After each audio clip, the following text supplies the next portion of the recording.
Never mind. That was a lot faster than I thought it would be. I thought I left it on a different floor, but it was just hiding on my bed. Anyway, hello, hello. I think that's like the first time in a while I haven't said hello, hello as the first word, followed by back in a bit. That'll be fun. I mean, it affects almost nothing except my VODs channel, where I kind of look where it peaks as my normal hello, hello to cut it. Just because I say it so consistently, it's pretty much always easy to find. Because I crop out the 5 to 6 minute wait at the beginning of each one because that would be silly not to.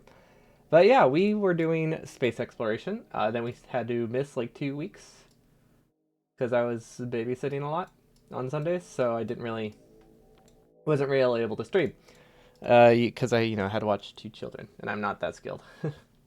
Ooh, black. Okay. But yeah, we're back, and we're gonna spend a decent length of time trying to remember what the heck we were doing, if I'm being honest. But yeah, let's change our color. We do this a lot, where we sit there in the map view, and just kind of edit things. It's not a huge problem because oxygen tanks or life support canisters are pretty much free. But I don't know. I feel like I should have learned my lesson by now, and not waste the fuel. Okay, so it looks like where we left off, we were missing significant data as our main bottleneck. And I don't know exactly what was the issue. I think it was like happening way earlier down the line. Like we were missing like lenses for a while, so we weren't really getting any of the fancy sciences. And it looks like we're still actually missing lenses. It's gonna take a while, I think, for these to back up before we start getting what would it be, the higher tier space science, but it should be okay. Post spots, you find map view becomes more and more your main view of Factorio. SE just makes it better. It's so nice in SE. I know, I think Vanilla is adding a lot of the features that map view, like the expansion is adding a lot of the features that this satellite view has, like being able to interact with things, do things remotely. So it's so excited for that to just be the standard. Like, it's not that bad to have to place an assembly machine and then copy it through map view, but just being able to directly change recipes is so much nicer. And then what else? Being able to interact with ghosts. Probably one of the biggest changes I'm excited about. Okay. Do we have anything on the task list? Check on Mort again. And material 3. And make sure cosmic water loop is negative. Okay, so those are 3 tasks which would have made a lot more sense if I played 2 weeks ago. Instead of having 3 weeks to forget what the heck I'm doing. But this one's Mort again, right? Yeah, so this is my nuclear planet. It died. It looks like we have, in fact, fixed it, so I think it's good to go. Apparently, these only run if this belt is completely full. I'm not entirely sure why, but yeah, we were running out of... I think we backed up this recycle loop, something like that. So we did fix it. Don't remember how. Oh, right. We added something here that reads from this chest. Yeah, that makes a lot of sense, actually. So yeah, we added a couple stops to make it that we don't...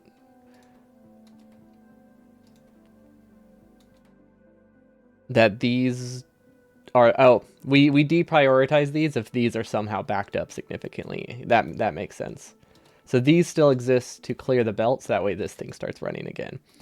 Because the way we had it, this isn't necessarily prioritized. Like, it usually is, but sometimes it can back up. So it should be good now. We have 2 ways around that. So that looks pretty... I mean, it looks awful. I can't say it looks pretty good. It looks awful, but it works. And that's the important thing. And we are getting nuclear fuel again, and things are being shipped out as needed. Awesome. And these are disabled because they don't need fuel. Perfect. Okay. I believe we also expanded this, so we want to make sure that's running. We had this really weird recycle loop, which uses more than just insert or priority. It actually stops this belt completely if there's recycle stuff coming through, which does slightly decrease my maximum throughput, but it's not that significant and it's still enough to run those, so it seems like it's doing okay. Our base keeps getting attacked, but that's all right. I think we decided that's a non-issue. This coal belt, let's see. It looks like it is delayed because there is nowhere for it to go. So that looks correct. Glass is good. Vulcanite production seems to be a-okay, I think. I think this planet will survive. Okay. So yeah, the main thing we needed to check was to make sure this is running again and to make sure our recycle loop was working. And it seems okay. Although I feel like we're actually a little bit low on nuclear fuel. Because this seems to be, it looks like it's going to start running out. So I think I could set up one over here to make sure we keep going for a long time. Now we have a couple options for this, and I'm going to take the easy way out, which is... Actually, how do I do this? Hold on.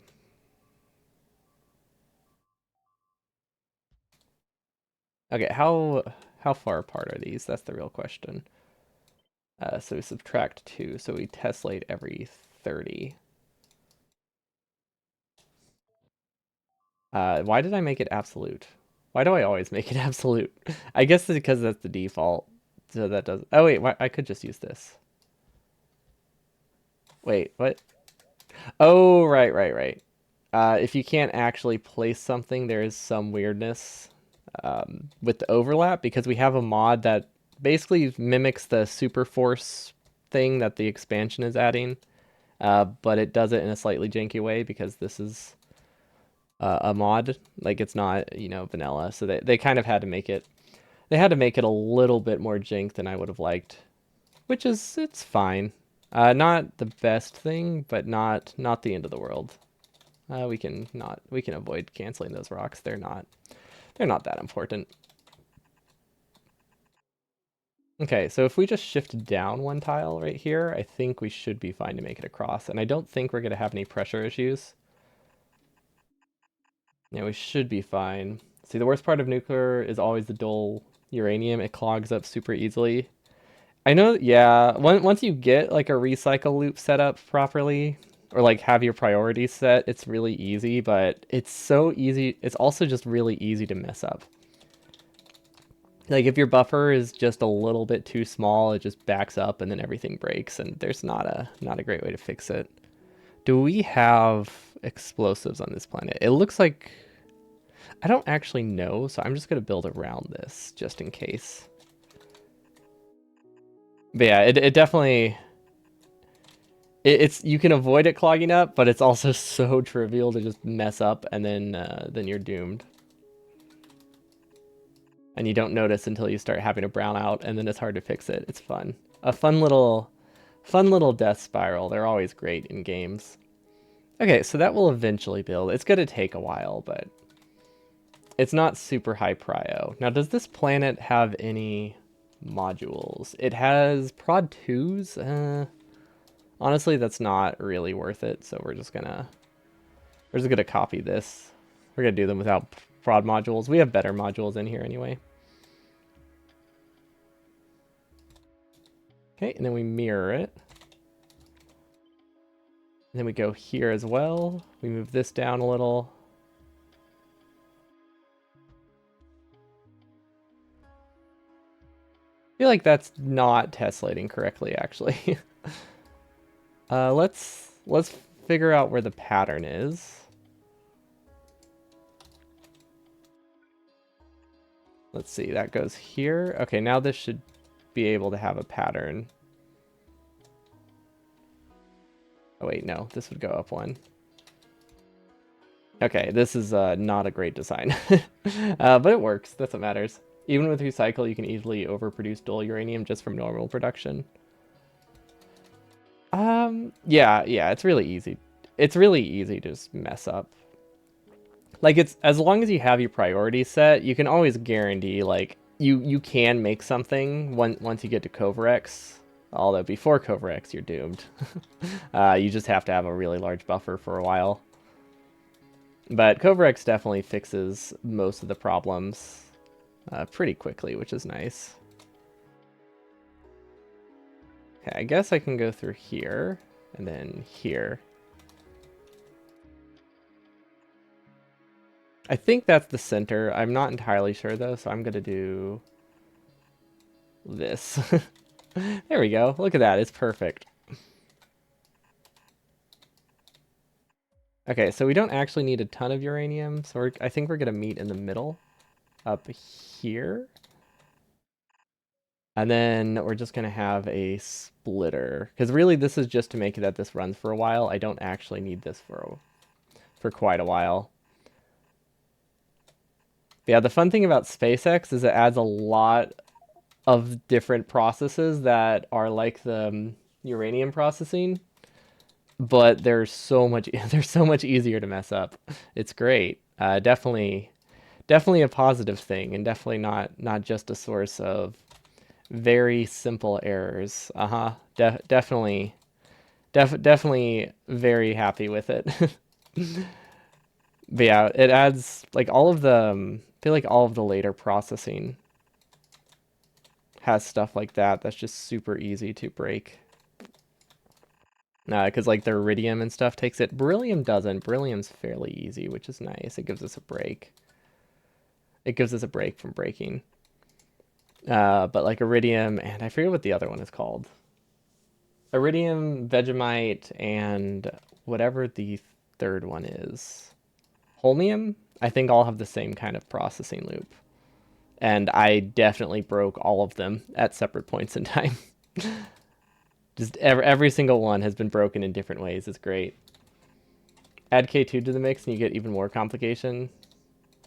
Does it add ways to like just scrap things you don't want though? Because I feel like that fixes a lot of the problems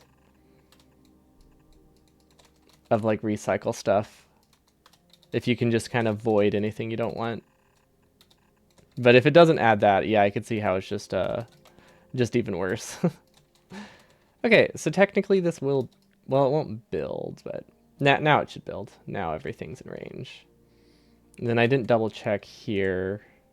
Oh yeah, technically in range. Okay, so yeah, it's going to take a while for this to build. If we even have enough belt, I'm not even sure. Let's see. It has 1,000 underground and 2,000 red underground and a 2,000 straight belt. So we should be good. I might need to use some undergrounds here to make it actually reach the whole way. Still not sure if we have glyph explosives. I probably could have checked, but it's honestly not that hard to avoid the gaps in the first place. And then we can just connect them to whichever one because they all lead to the same splitters, right? Yeah, technically. Well, actually, no. This top one can't go to the bottom. So we're gonna... Oh, it doesn't matter because there's no production up there anyway. So we can just get rid of that. Make it simpler. K2 it does add more ways to void stuff, but also makes things like uranium processing output iron ore and stone in addition to uranium. That sounds useful. But it also sounds real annoying. Like, I do like the idea of recovering resources, but then it's less ideal when it also means setting it up in the first place is going to be so much easier to make mistakes. That broke it. Then again, I guess that is what you sign up for when you do mix two of the bigger overhaul mods in Factorio. So I doubt anyone's surprised by that, by added complexity. But yeah, it's always fun. Okay, so technically this should build.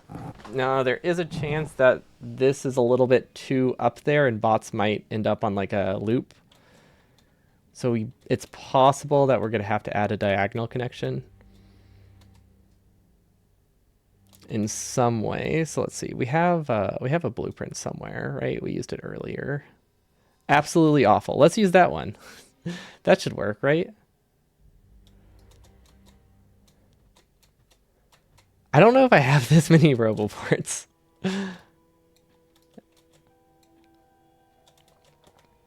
I might not have that many. Robo ports. I have 85, and I just placed. It's hard to say, but probably about 20. But at least it'll mean the bots can probably make it there now. I don't know. Honestly, let's just leave this until I actually need it. Because it might not. Because they might come from here, and then this wouldn't actually help much. Okay, so yeah, we'll just leave it. We'll hope it works. I think we connected the pipes just fine. We won't know for quite a while. Now, I doubt we're producing enough sulfuric acid to actually power these. But we don't need to be able to power all of these full speed all the time. We're just trying to like refill buffers right now, which is why they've been running so fast. But once these fill up, we should be the average uranium production will go down a lot. Yeah, we just we needed a larger buffer than we used to have. Also, what is this? Oh, uh, I have a second spot, I guess, where I back up the belt. Not sure why, but I'm sure it has a purpose. K2 also does stuff like making your ore dirty, so you have to chemically wash it to get back to 1-to-1 plate production. Oh wait, you don't even start at 1-to-1? Oof. But it also makes it so that blue chips no longer black hole green chips. I do like that part. Yeah, I've heard like late game for a lot of these overhaul mods, like by the time you reach late game, everything is just a lot faster and better and not like terribly expensive because of all the usually because of like the really good modules and stuff you can add. But early game seems so much more complicated. What does this do? Oh, it's because this can bypass this and I couldn't put this here. Okay, that makes sense. There are definitely other ways to do it, but it tracks. I see why. I see why I had it set up like that. This can back up all the way before it really matters. It's basically just an inserter timing thing. Just to make sure things go okay. Now this doesn't get any fuel, which is kind of unfortunate, but it looks like we do get fuel from a different point too, so that's good. Okay, yeah, everything looks all right. Oh yeah, backing up this belt is probably what caused the buffers to train now that I'm looking at it. Because we just instantly consumed what looks to be 6 stacks of uranium 235, the expensive stuff. Okay, so yeah, that should be okay. Check on Mordant again, good. Make sure cosmic water loop is negative. So I don't remember what that means. Um, yeah, I don't remember what that means. Cosmic water loop. So something in material science over here produces cosmic water, right? Or some kind of dirty cosmic water. And then in the process of doing that, I can recycle most of it, but I do lose some. But I think like really late down the line, I get some of it back. So as long as my priorities are set right, we're good.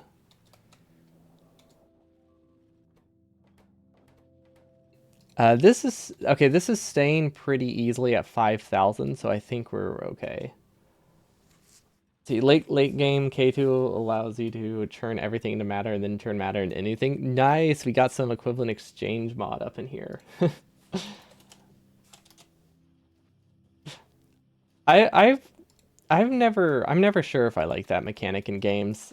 Like it's really convenient, which is really cool. I mean, it's usually expensive to do, but I feel like anytime I reach that, that's where most of my production comes from. And then I just kind of give up on trying to care about resources. So I've never been sure if I liked it. I like the idea of it, but it's always a little bit of oh, what's the word?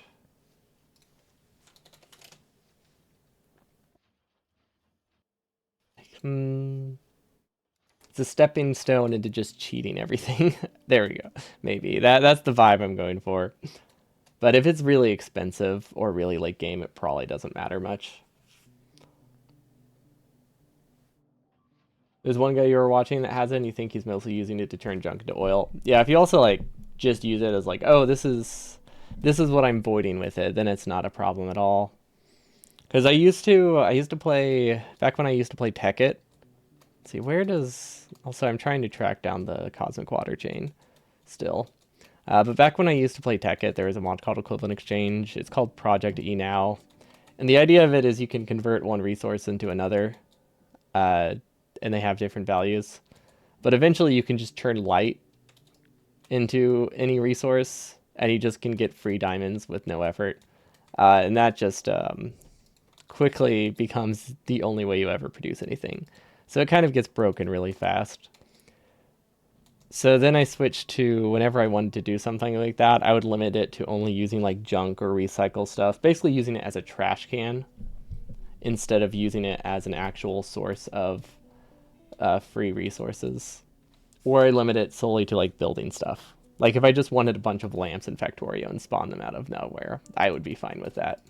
But spawning fuel cells, I would draw the line there. This seems to be processing fast. It's it might not be. Like this is technically, is this decreasing? I think this is increasing. This seems to be running pretty much full speed, right? Yeah, this is running full speed. Almost perfectly. Which means if we produce any more cosmic water, it stalls. I think there's one old Minecraft save that was using equivalent exchange. You don't remember what for, but pretty sure it had it set up to just passively make stuff. Oh, it's fun. No, I it's definitely what it was for. And it's really fun to do, at least once, because you just feel rich. And then you can have it passively produce more of itself, and you just get like it's really really slow exponential growth. But if you're fine just like AFKing, it's just exponential free resources, and it's really fun. And then it's just like, okay, well, then why did I make a factory? So then you just turn into a wizard. It definitely is a good time. But eventually I just start setting limits on it when I play mods with stuff like that, because I do usually like to experience the whole game. I feel like this is probably in need of... Ooh, rotated that. I think this is in need of speeds. What do we have on this planet? Modules. We have speed 1s and speed 3s. But we're running out of speeds in general up here. But yeah, this is barely holding through. It is like exactly matching up with our production, which I don't like. So we need to somehow add another, which shouldn't be that hard, right? So if we continue this through, we can do another one up here. Or we can do another 2 up there, actually. That would be even better. Okay. And then the outputs would just be a pipe here. Inputs would be up here. Output, we can just go straight down, and then we can send it to this thing, which should be able to support a little bit more stuff. Your main Minecraft mods were the factory mods, like the quarry to automate an area and process chain to turn to ore into multiple ingots. Those are really fun. I used to be like really big into the magic mods, but then I started playing Factorio. And now whenever I play Minecraft, I just want to play the factory mods, because they're pretty cool. Like Mechanism is fantastic. I think that is a really, really cool factory mod. Also, I think we can make this not interfere with each other. Yeah, this should be good. But yeah, Mechanism is really cool.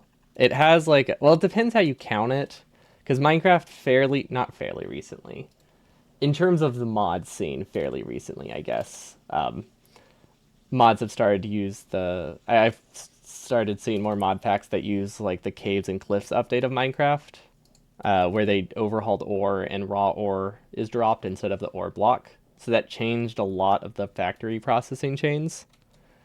Because instead of just macerating the ore, you usually have to do different things instead. just because otherwise you would get infinite resources really easily if you could just crush the raw ore and like churn it back. So they changed how a lot of those like chains worked, but Mechanism had like some really complex chain which gave you like a 1 to like 3.3 ratio, which was really really really fun. It was so incredibly slow and took a lot of effort to set up, but it felt so cool once I finally got it. Okay, this should be fine. Now we just need to connect. Now we just need to connect everything, and then we're good. But yeah, I think some of them have really cool chains, except for Greg Tech. Greg Tech can go no thanks. Greg Tech can not be part of my Minecraft scene. But other anything else has cool processing chains. How are we doing, Antipatients? Looking forward to 2.0. It's not honestly, it's not that high on my list because I've been so focused on burner stuff. So 2.0 has actually just kind of been causing a lot of stress because it means I have to finish my burner stuff real soon. uh, but in theory, I'm looking forward to it a lot. It's just I've been so preoccupied with the burner hundo stuff, which is just getting really close that I haven't thought too much about 2.0. But the more I play space exploration, the more stoked I am for the expansion because they're adding so many quality of life improvements that would have been useful in this run. Like the bots not drowning on the water, that would be really useful. Like the super force, the auto landfill, auto like space platforming stuff. Being able to change ghosts remotely. What else are they adding? Oh, variable blueprints. Those are really cool. Parametric blueprints, I think they're calling them. Something like that.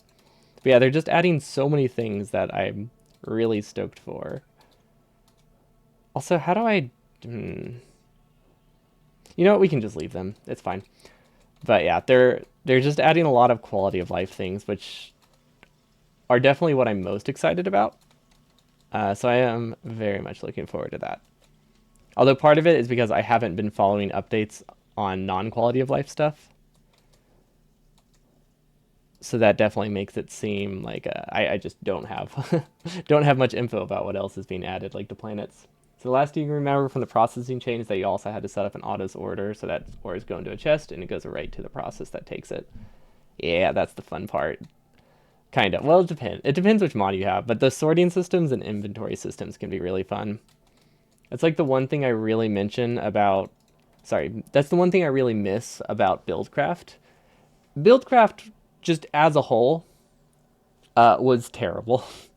Like it ran poorly. It was incredibly expensive. It was really slow. It was really bulky. But the sorting systems, once you got them all set up, did look really cool because you could see everything moving around, which isn't really true for like the new mods. Like I'm assuming you're either referring to probably refined storage or AE2, one of those. Which don't get me wrong, I love them and I can't play Minecraft without them anymore. But I do miss like how cool the old school messy sorting systems looked. Because really, you've seen my bases here. Buildcraft was very similar to this. It just was messy. It was spaghetti everywhere, and it was awesome. And then they added the computer storage mods, and it's like this is just so much better, and no reason to ever go back after that. We don't have enough ore processing, by the way.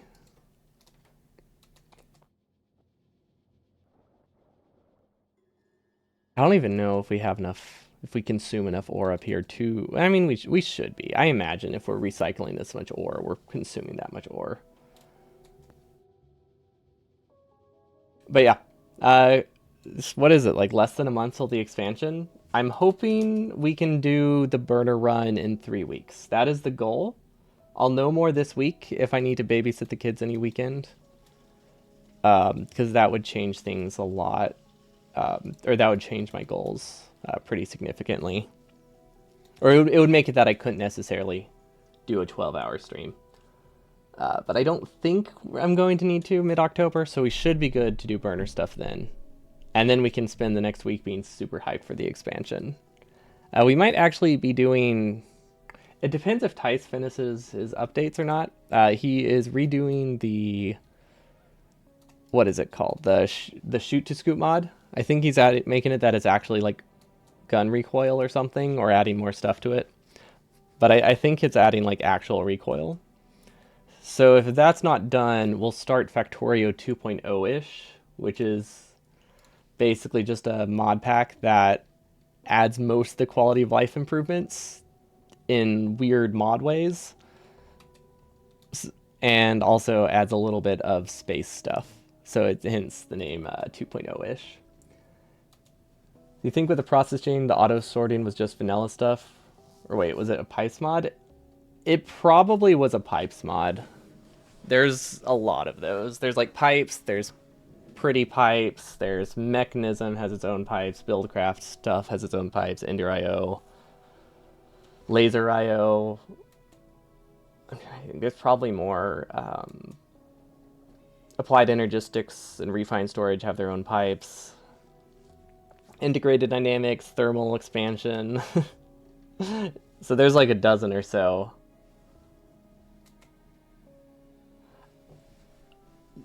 There's like a dozen or so that could work. But sorter, I feel like if you wanted to sort ores using hoppers, you could do it. It just seems very difficult. Yes, it probably would be enough. However, we don't have any left up here, so I was just trying to see if there's any way I could fix it without resorting to modules. But it looks like we'll just have to ship some more speed modules up here, which is not really a problem. We have to go up here anyway. But yeah, that probably would be enough. Another option, if we can fit it. Ooh, actually, do we have these yet? Hmm. I don't know if we have wide area beacons yet. Wide. Uh, I know we have the assembler for them. I think if we just bring an energy catalog to it, we should be good. And then we can get our wide area beacon, which we can then fill as speed ones, and then that'll fix it. And that'll give us time to go launch a rocket. But it will fix it for now, and then we can do a better fix later. Okay, yeah, that makes plenty. Awesome. Okay, so I think that fixes it. And then we probably should have just placed it by hand, but oh well, not a huge deal. We take our module inserter, we throw it in there. It's also going to power these. I don't think nothing looks like it's going to be doubled up on power, so that's good. Ooh, the beacon changes in 2.0. I forgot about those. No, I think that's really cool. Because I wasn't, because like one thing I don't like about the space exploration beacons, like I love how they're stronger. I dislike how if you just accidentally overlap, it just, they cancel each other completely and it just doesn't run. So the way the main Factorio build is handling it, I think it's so cool. Where it's going to be some kind of like logarithmic function or something like that.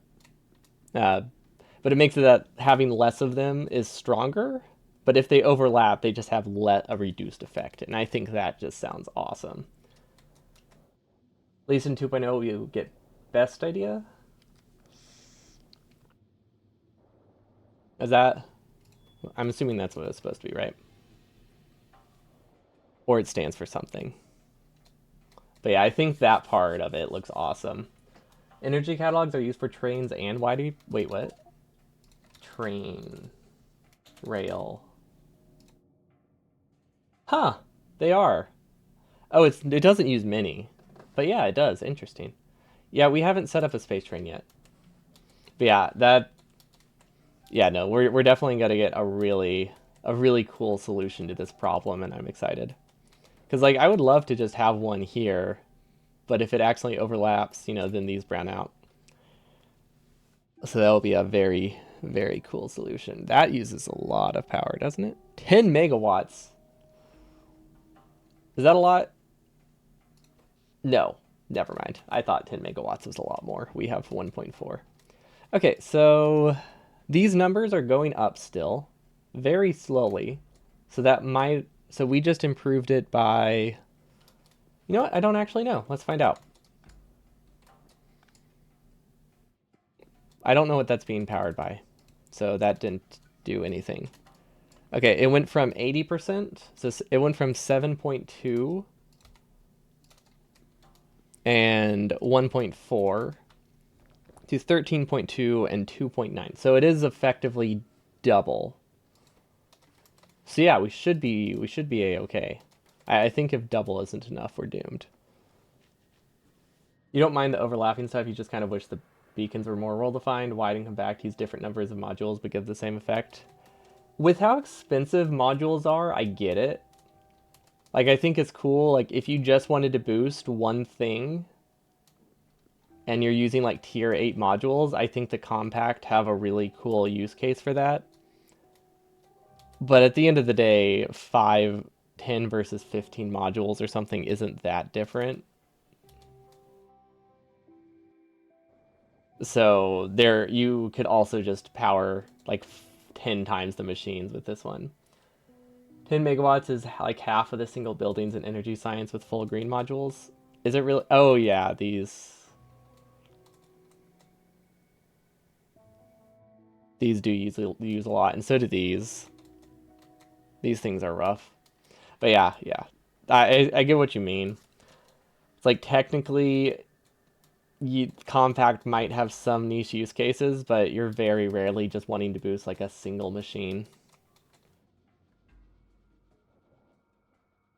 But yeah, I think if they did overlap and just took the best of the boosts, I think that would be totally cool.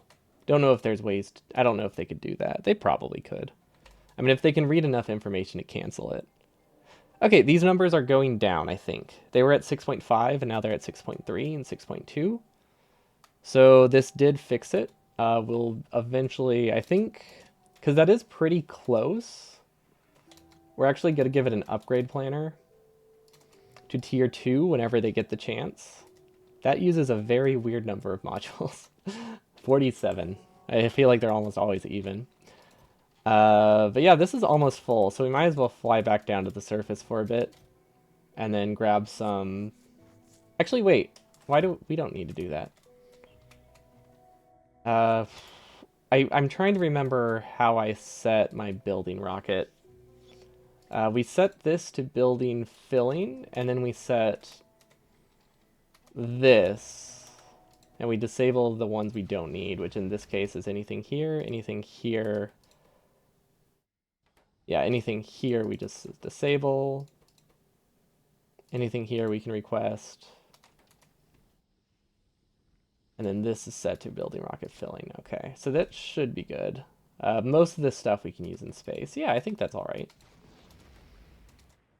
And then this should be full of... It's okay, this is full of a lot of junk we can't use in space, but it's not that bad. The main thing is, does it have modules in it? It has 50 speed ones, 200 speed twos, 200 speed ones. Sorry, 200 speed one and twos, 50 speed threes. Are those smelters fully module? Do you thought most bigger space buildings have like 6 module slots? So the smelters aren't space item. They're not really space buildings. I mean, they kind of are, but they're no different than the induction smelters, I don't think.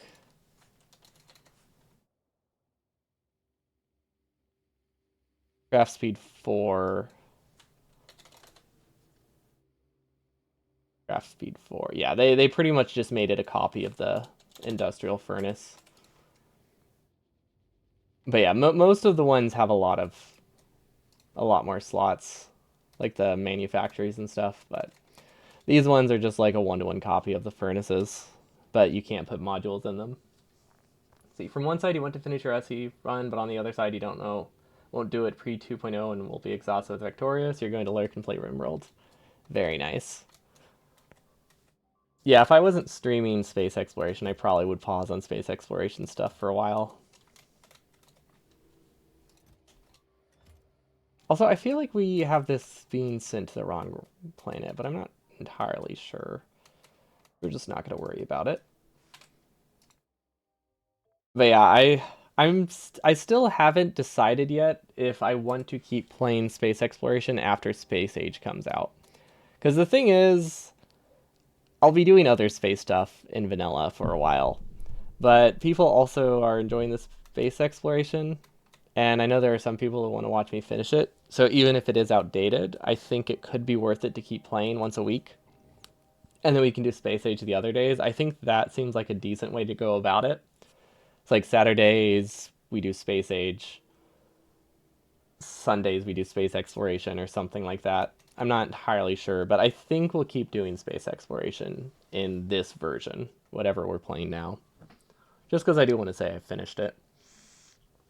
Even though that will probably take like another year, but it's definitely not definitely not happening before the expansion. I have misplaced the building rocket, but I think we have it labeled. There we go. Hera launchpad. Interesting. Did we disable it here? Yes, it is paused. Okay. So that would be here. We now disable this. We now turn this to pause because it's already filled up, and then we launch it to Nauvis orbit. Is there not a building rocket up here? No, there it is. Nauvis building. You can, let's see. You kind of want to finish yours, but your run's SEK2, and you're really slow about stuff to where you think you're still working on getting Vulcanite and Cryonite. There's something about just having to start up on a new planet and stuff that makes you drag your feet. Yeah, getting to a new planet and getting like a new process completely set up is a lot. Why is this filling? Don't think I have the logic set up properly. I'm realizing now the logic is set up weirdly. That's okay. Yeah, because this shouldn't be requesting anything if it's not attached. Oh well. We'll just have to get into the habit of like disabling the power and then we're okay. Maybe we can do like a power switch. Okay, yeah, this is wasting a lot of resources, but oh well. Uh, it's fine. We haven't unlocked the space elevator yet. Once we unlock the space elevator, we can send all the junk back down. See, there's just so much fun for you with belting output back to an input of a production line, and most of the logistics works out till getting Astro Energy and material on first level to push elevator and then ships. I started reading that thinking you were talking about Rimworld, and I was very confused that Rimworld added like an automation chain until I read Astro Energy.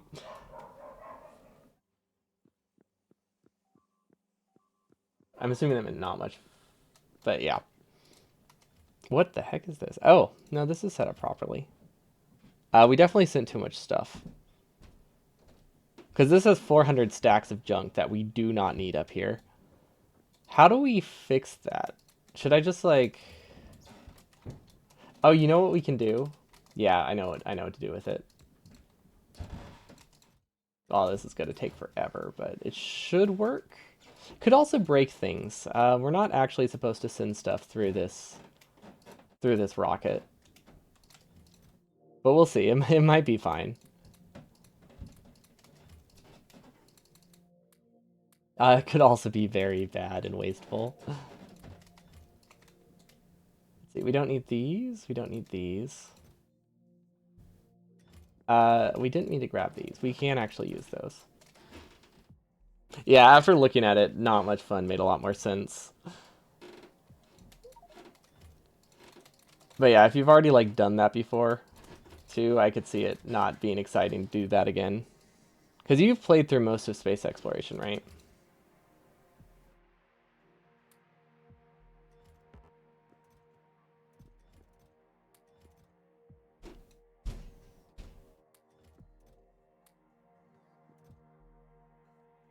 Okay, I think we got rid of most of the stuff that just has absolutely no use up here, so we should be fine.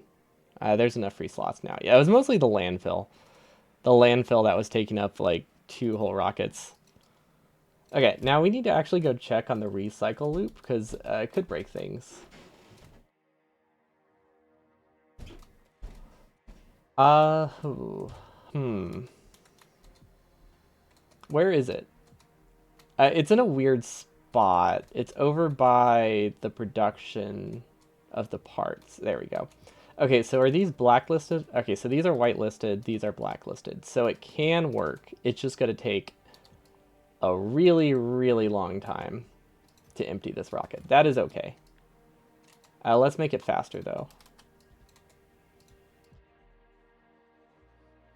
It's not much faster, but, you know, technically faster. Space elevators and proper science ships definitely seem like major milestones that start making things easier, but those are still very far away from your playthrough. Yeah, we don't have the infrastructure yet for space elevators, but we are technically reaching space elevators. So I am looking forward to at least being able to manage this base a lot easier because we won't have to use these as often. We'll just it's gonna be weird. It's gonna take us a while to deprioritize them, but I think we will be able to manage to deprioritize sending new rockets. It's just gonna be a complete mess. Let's see, each science is easier than the previous one. It depends how your base is set up. I'm not sure how that holds in K2 as well. K2 though, which I imagine changes science a lot. But I know for me, each science has not been easier than the previous one. Nah, not really, at least. Can I move this? Yes, okay.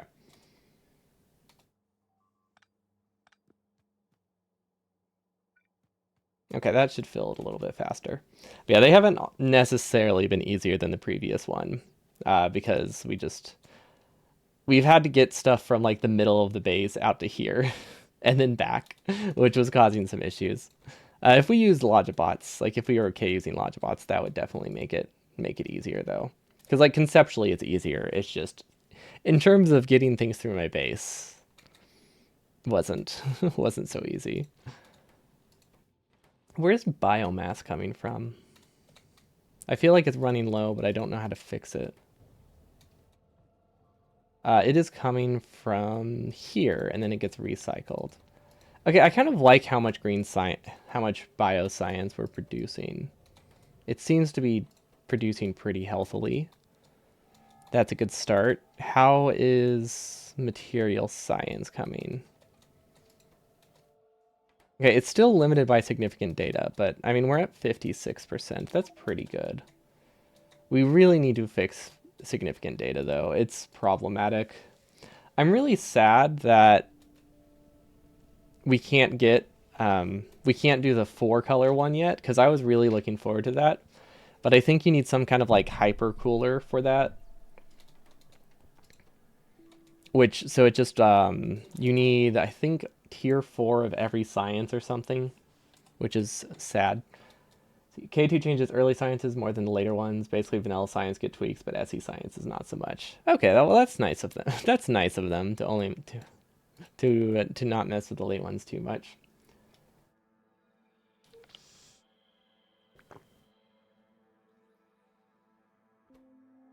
Okay, so yeah, they mostly feel like SE sciences. Okay, yeah, then they definitely get conceptually easier, especially since you have most of the infrastructure for it. If you're okay with not producing very fast, they're really easy, I guess. And if you're okay with using Logibots, they're even easier. So I guess it really depends how you wanna play it. I guess this is technically set up. Have we produced any Astro 3? We have produced 300. That is more than I thought. What is the limiting factor here? Comprehensive catalog, which comes from here, which is limited by radio waves. And radio waves are limited by... Let's actually wait, which one is radio? None of these look like radio to me. This one? No, this would be great. That looks like a radio. No, it's not. Radio wave observation data. Wait. Is this backed up? Oh, wait. I'm mixing belts here. Hold up. These are going to the wrong belt. Um, Okay, well that's an easy fix. Why not combine recipe for all insights and just allow some to back up? That's how it is. We use the combine one for all insights. We just have the others as a backup.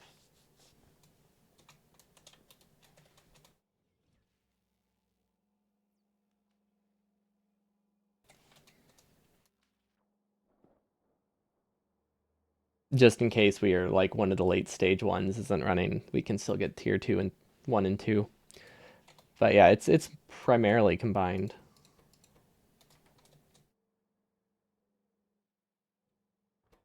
But yeah, the issue here is apparently just we accidentally put an output of each of them because I thought they were the same. They are not. Does it matter which is which, though? I don't think we have any filters, so it should be able to use either. We just have to make a decision. And then this one sticks with the red. Okay, that should be fine. We do have to clear the belt.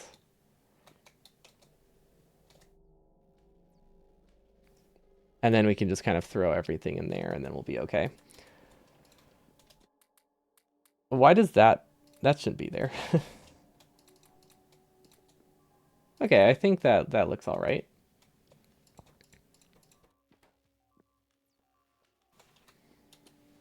But yeah, we have these... We have the combined recipes here. But the thing is, I don't want science to completely stall. So we have these as backup. It is slightly more expensive, but I don't think the loss is that bad. Um, yeah, I don't think the loss is too bad. Now, if we had the tier 4 insight that uses all of them, I think I would be much more okay with that. But the way with what we have right now, there's no like 4 combo, which is just kind of rough. So maybe if I use all of them, how many different recipes are there anyway? How many combinations of 3 are there in a group of 4? The loss is pretty bad. It's like 50 to 100% for every combo. That's not that bad though. It's 50% of me wasting like 10% going that way, right? So like sure it's bad if you look at the individual value, but the alternative is not running at all.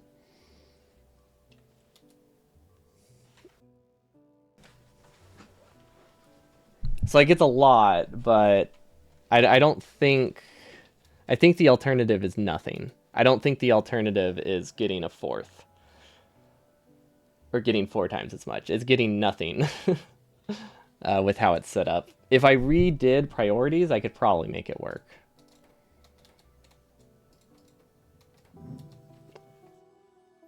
Let's see. Where could I shift this so that way I could do it in a much more prioritized way that doesn't back things up improperly. What kind of insight is there? There's a lot of insight recipes, right?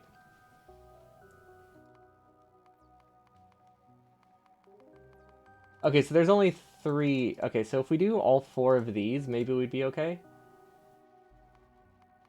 And 5 times more if you use 4 in one recipe. Yeah, unfortunately, that is a really, really late recipe, so that's not an option.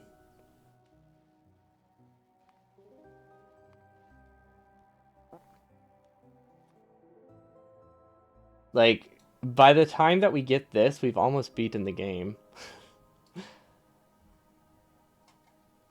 Maybe not quite. Oh, it uses Astro 3. No, I need to get up to Energy 3 to get this supercomputer, so that way I can research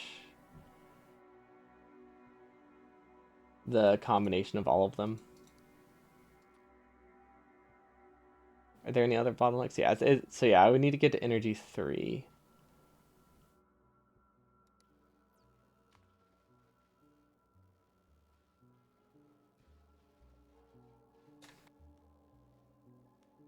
Combining all 4 is a bit of a waste, though, since bio is much harder to produce than the rest. I think it depends. Because, like, right now, bio is the one that I have plenty of. which is why we're literally using bio as a single, because we have enough of it. Maybe later on, but right now bio is our most plentiful and the one that we care about least in terms of science. So we're free to use up all of the insight that we have.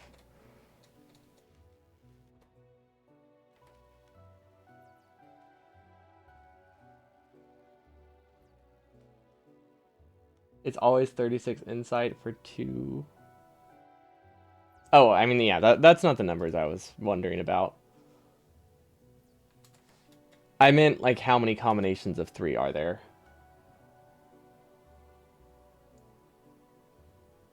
You think the higher supercomputers introduce better recycling? Super computer. Oh, yeah, that's cool.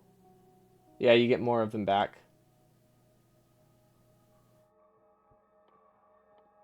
Those are real far away. This one's not too far away. 80 to 19. I don't know what we get now.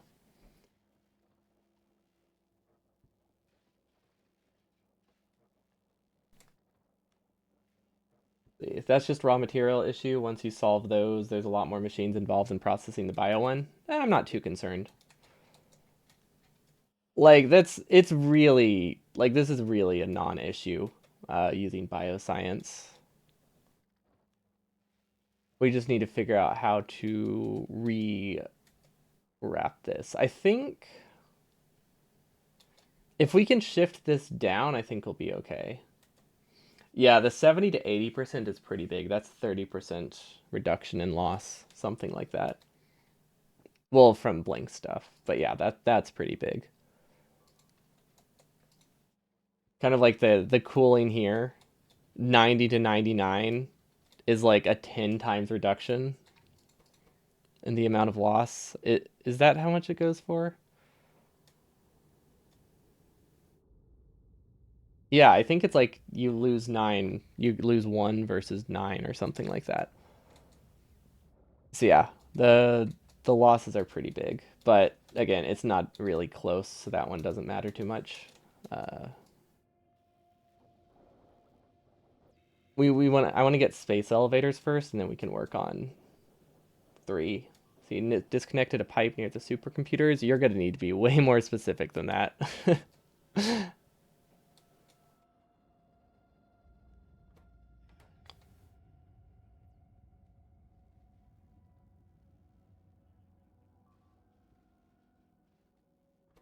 Okay, so this one uses 2, this one uses 1, this one. Okay, so if we delete this one, we delete this, we delete this. We're trying not to cut the pipes right now. Corner bottom right of screen right now. Oh, yeah, I think we rerouted things.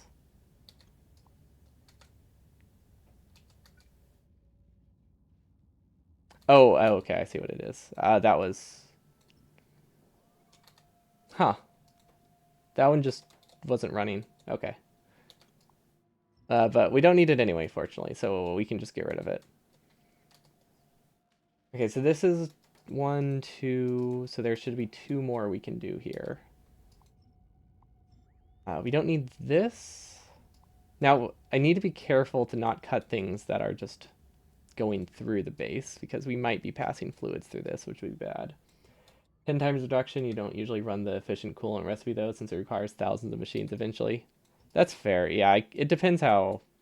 Definitely depends how far you go into the mod and how much you want to produce. Or what your bottlenecks are. The farther you go, obviously the more it matters.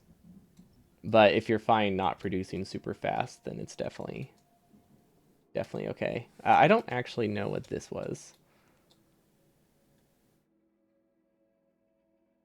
This is sending ask. This was sending insight up there. Okay. This should just loop around. Okay, so we can delete this. This is junk cards. I think we can make those go to a different spot somehow. Like I'm assuming we can straighten it out and then everything's okay. So this can obviously go here, this can go here. So if we straighten this, then we straighten this, and then we go up, then we're okay. And then that gives us these. Okay, good start. Okay, and now we need to be able to output the blank data cards, which would go here. It's a weird spot, but it works. Yeah, so these would go here and here. Once you move on to deep space science, all of the other sciences will be running whenever you do research. That's fair, but that's also really late and can be done really slowly, is really what I was getting at. Like, I think in general, people overestimate how important a lot of things are, just in Factorio in general, when you're just playing a run casually, right? Which is why I'm so deflective of it, because I think it just ignoring that we're just having fun and playing slow. So it's not something that really matters anytime now, or really maybe never, but definitely not anytime soon. So we just don't worry about that stuff. Makes the game a whole lot more fun.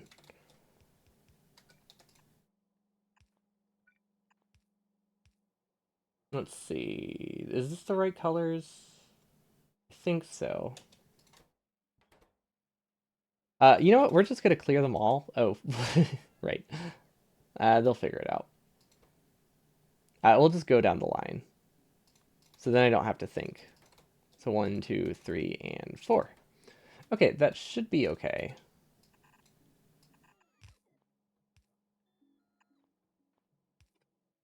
And then we don't have our normal hotbar. I was wondering why my hotkeys weren't working. There we go. And then we just give them some science 3s, and we should be good to go.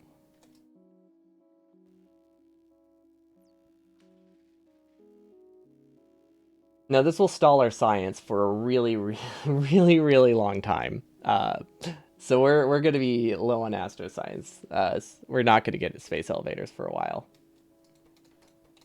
Until we fix some other resource chains. But I think we reconnected our pipes correctly, so that's good. Now, I don't normally like using Logibots, but I think I can use them to clear the chests here without any guilt. So if I do that, anything that's into my storage will be pulled over here. Nothing else should be in storage, so it shouldn't really be using my Logibots much.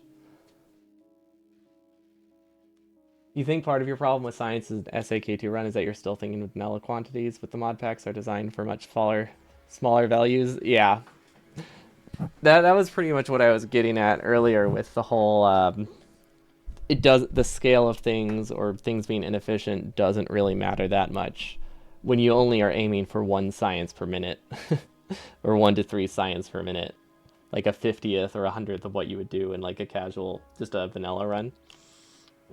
Very much changes how you go about things.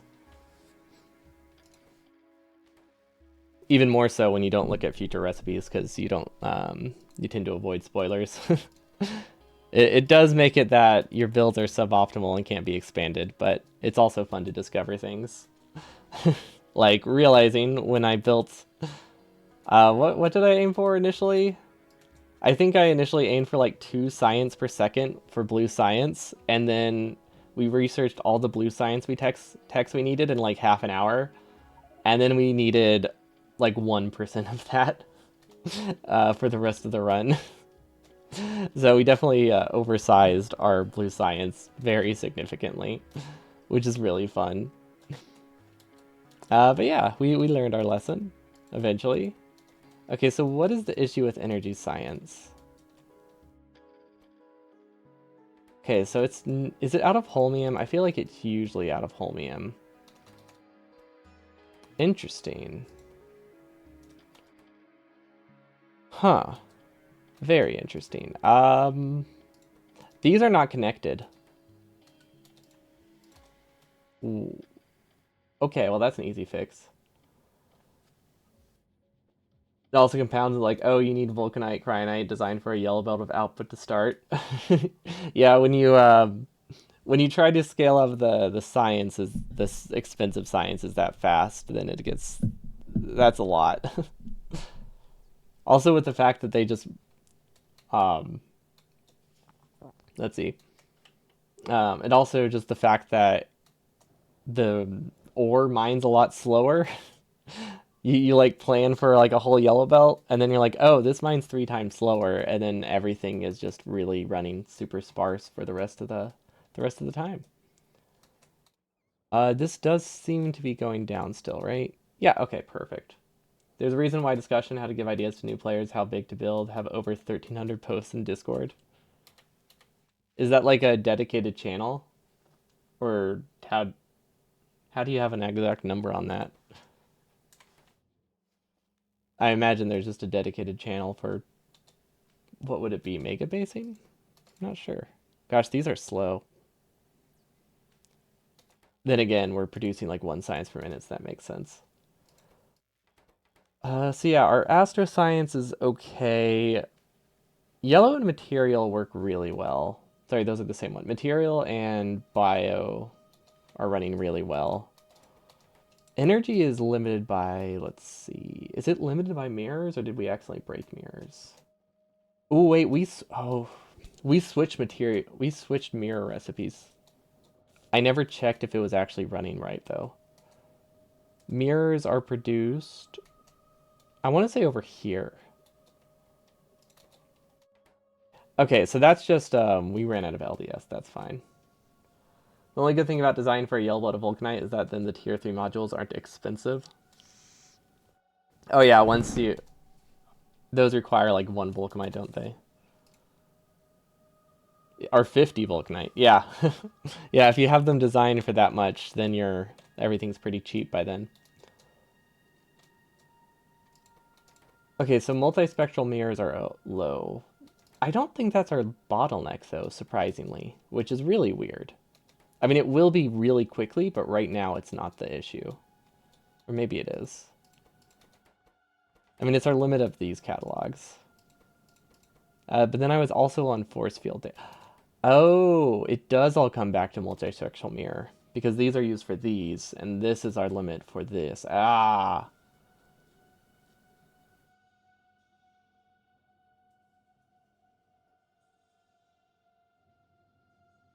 I see.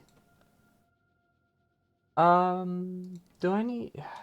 I can't really fix that until we finish our LDS. That's not actually a concern.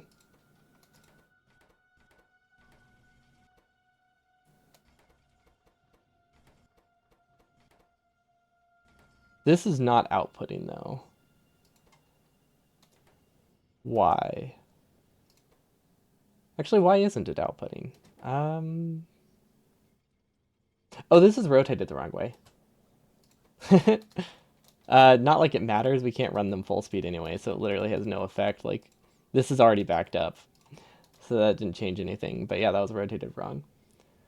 Oh, wait, does that mean this is rotated wrong? And this is rotated. Oh, wait. Ooh, which ones are correct? Huh. I'm very confused because I feel like things have still been running perfectly fine. So we must have just had enough backed up from internal buffers that it wasn't a problem. Because this was a constant problem for new players to overproduce science and how easy to hit it before next big update of science. Oh, how to easy hint it before the next big update of science. Overscaling science is tough because, like, it's one of those things where you want to build big, but also if you haven't done any of the sciences before, like even in vanilla, you overscale blue and then you just don't research for like 3 hours while you figure out how to do purple and yellow. So you can definitely, you could probably make do with like, what, 4 assemblers of every science for your first time playing Factorio easily. Yeah, LDS production, we tried to fix it. We have not checked on it though since then, so let's see what the bottleneck is. Okay, something's wrong. I don't know what, but something's wrong here. Um, it looks like we did improve LDS, but it's somehow not making it to the rockets. So, yeah, I see. I see. Um,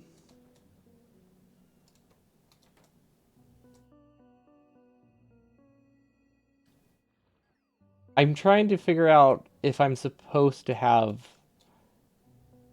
these on the belt at all. Ugh, hold on. Okay.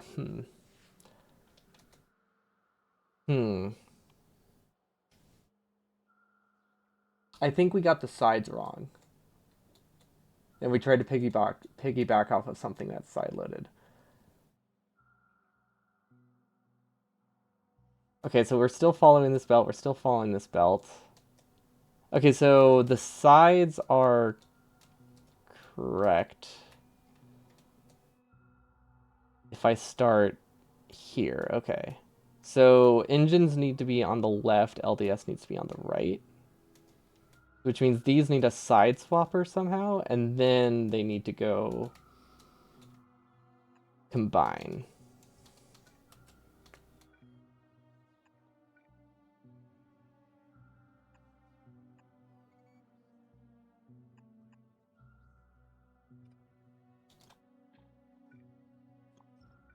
So this goes here. We'll delete this for now, though. Actually, we'll delete this for now.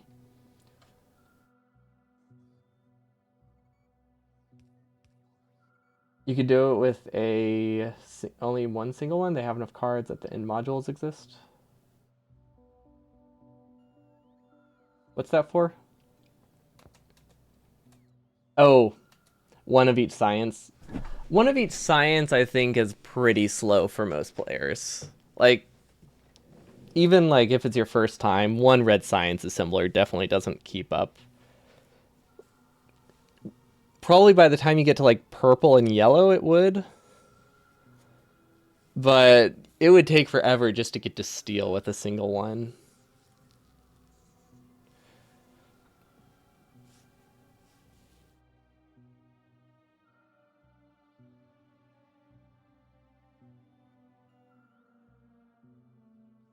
Okay, so you're referring to this one? Yeah, I was talking about vanilla. That's why wasn't sure. Yeah, we have way too much assembly machines in space for science. I just made it too because it looked nice, and it was a good like shape. It was a nice rectangle, completely unnecessary, but I liked how it looked, so I went with it. What the heck are bots doing down here? Um, uh, that's really bad.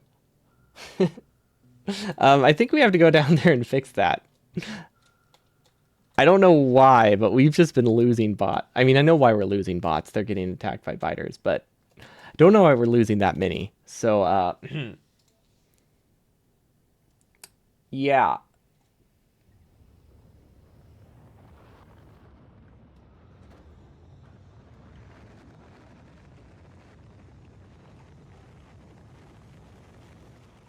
What's wrong with our bots? Wait, do you think I somehow split off of these and use them for bots? There is a possibility that that's the case. But yeah, what's up with our bot production? Let's see. Construction.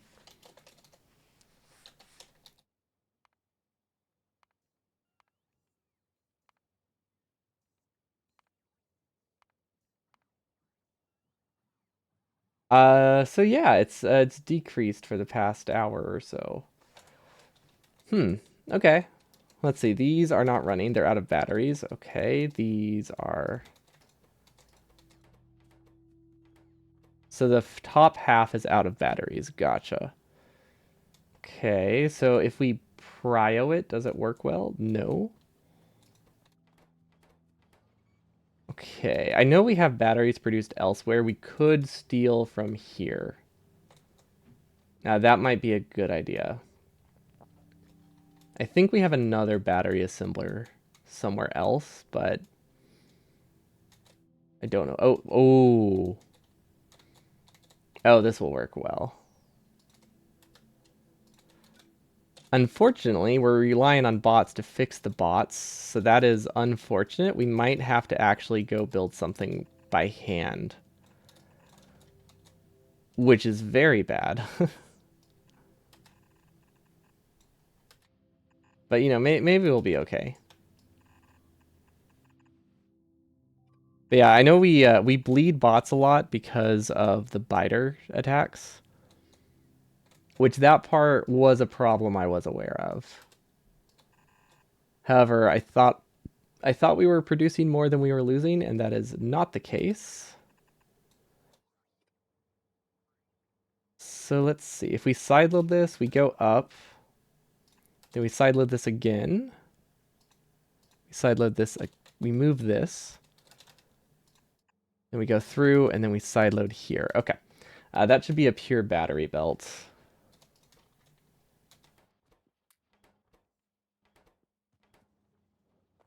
And now, let's see. Logistic bots we should be producing plenty of, although we can disable it for a bit. Let's add a prio. That will disable it for a while. Less bots die if you don't give them repair packs. Yeah, I've been trying to remove them from the network. So the issue isn't the flamers. The issue is the acid. We have a mod on that makes it that flame bots are immune to fire.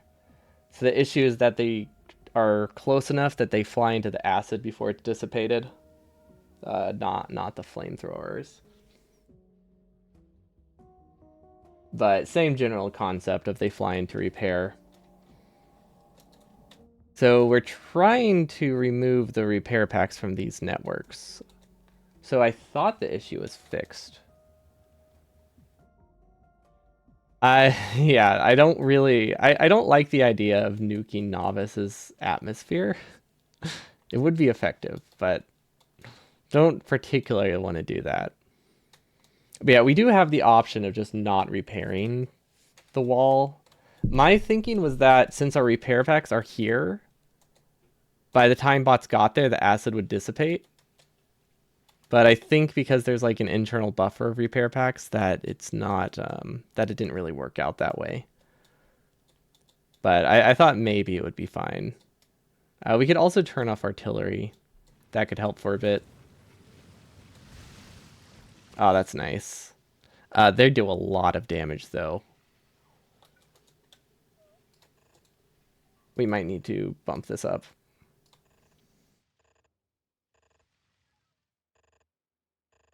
Yeah, give my Vegemite planet a special delivery. What could go wrong? It's perfect.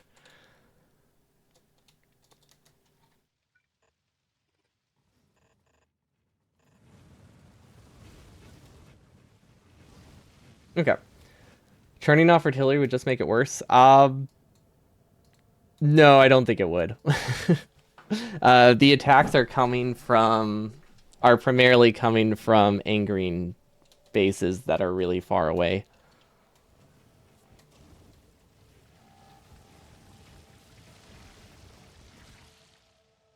But now that I've seen the swarms that attack, it's fine. How much bigger is Nauvis? Honestly,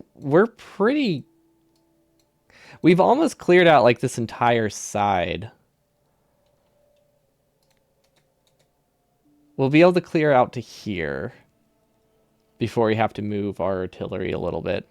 We could put their artillery. We have considered putting the artillery in a lake, so it's safe. So that is an option. Like if we just put artillery on this island, it's not possible for it to be hit. So if we use various lakes, we should be able to clear Nauvis the old-fashioned way with Big Bertha. I mean, we're using rockets to deliver artillery as it is, which I think is hilarious. But yeah, I guess there is one issue. If we do disable artillery, we then don't clear the expansion bases. But yeah, lake artillery seems pretty fantastic, so I kind of want to do that. It looks like this is also a very weak wall, so maybe we give that another layer. How's our bot production? It's 197, so it's gone up by 10. Honestly, there is the option of if we just do a thicker wall and get rid of repair packs, that might actually be cheaper than losing bots. I don't like how it means I can't repair turrets and stuff. What would be really nice is if you could blacklist what bots repair, that would be fantastic. Spamming the issue, spamming artillery issues won't solve any problems. We're spending a ton of ammo on our. We're spending so many resources on artillery as it is. We don't have enough resources to just spam artillery turrets. Yeah, we are consuming.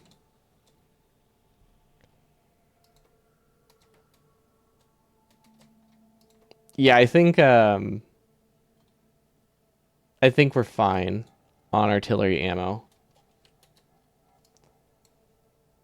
Or is your idea to just clear the whole base in one wave? That wouldn't really work just because of auto aiming.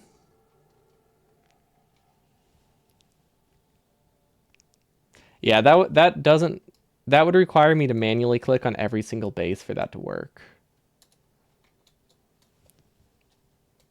Which doesn't really seem I don't want to do that. I'm not interested in doing that. It would reduce the amount of bursts of attacks I get, but it also requires constant attention for the entire planet, and I don't want to do that. They are auto-targeting now, yeah. But because of the way the auto-targeting works, like, I can't guarantee they clear an entire base at one time. Like, if they go between bases, that can still trigger attacks. So, like, they're already firing in waves. I don't know if it would be that much better to fire in larger waves, right? Or I don't know how much of a difference it would make.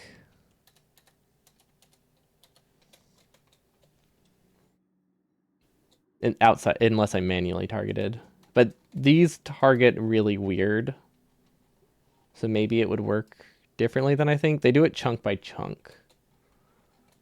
They do it in like a radar scan kind of way.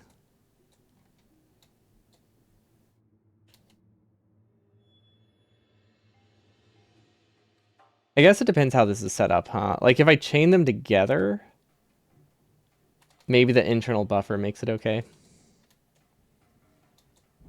But let's see. But how are bots doing? 209.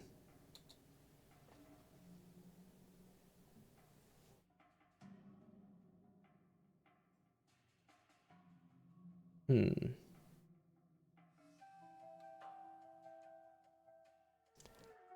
I mean, it's technically increasing.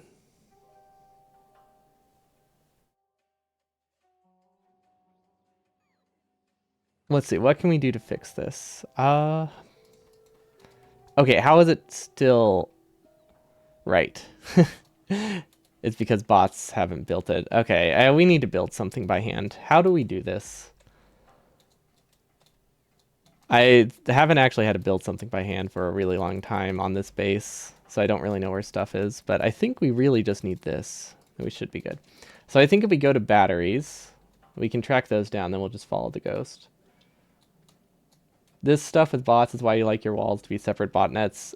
Yeah, that was the idea, but we didn't have a Spidertron yet. Or we still don't have Spidertron. So separate botnets means I don't really have a great way to expand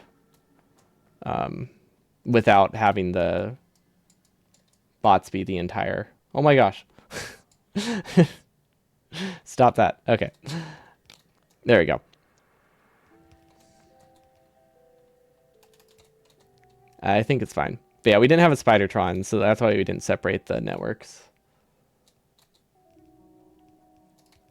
Future planets will definitely have separate networks if they have to deal with biters, although I don't think it's really a problem because it's easy enough to find planets that don't have biters on them.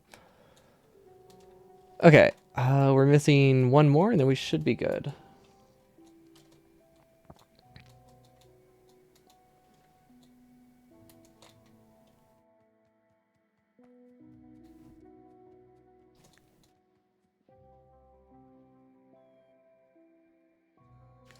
I'm realizing now that we might not have enough of these.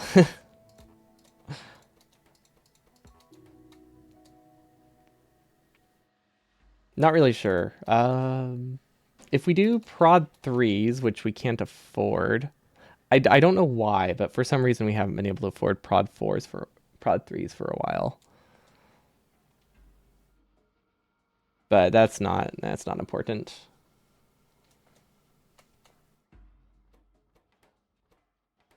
I mean, these are using these up pretty much completely, so we don't really have a ton to spare there.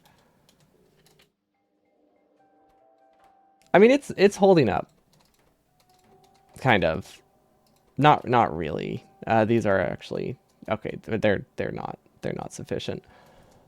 Can we get more? Yes. How do we get more? That's the real question.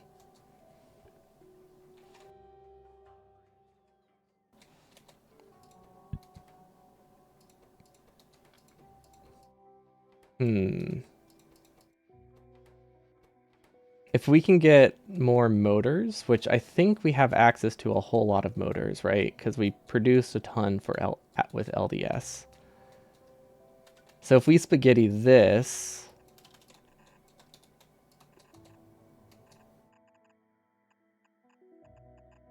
up here, and then we know batteries are roughly in the same spot as this.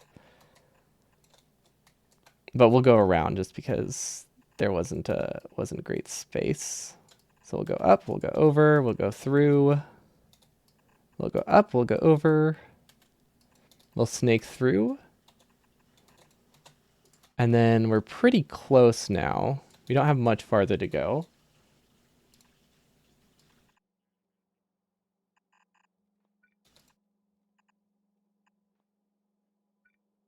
Did we go too far? No, actually we didn't. Awesome. Then we add a side load. Oh, come on. Now the bots place stuff in time. The one time I didn't want them to. That can go up. Then we add a splitter, and I really hope this is a pure belt. Just in case it isn't, I'm actually going to add a manual filter there because it's possible that the belt just looks empty.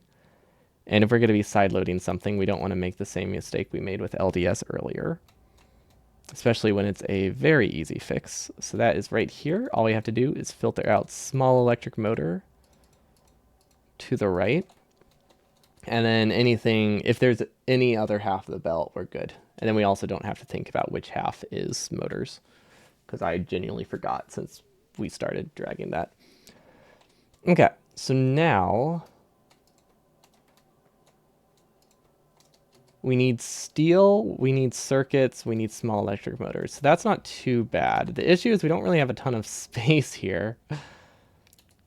We could move these to a better spot. Oh, I say better, but it's not. A different spot is more accurate. Okay. Then we can just chain them together here. Then I think we'll be okay. Well, is there any way I can make this work? I think that does. Oh, okay, that does. They should have enough speed too. That will be fine.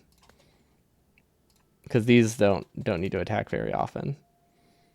And then we do one there. And then maybe we add a splitter.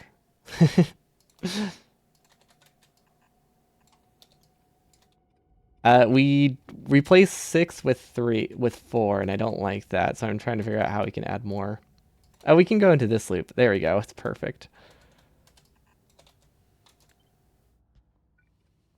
That's not, though.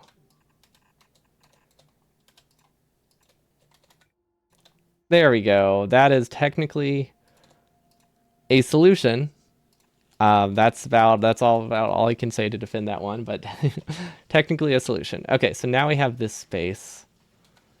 I'm not sure if we cut important power poles, so we're gonna do that. There we go. Perfect. And now we can fit more of these. So we need a circuit belt, we need this engine belt, and then we're a-okay. I'm happy with that, I think. Yeah. Belt for top cannons isn't connected. Did Smart Belt do something weird?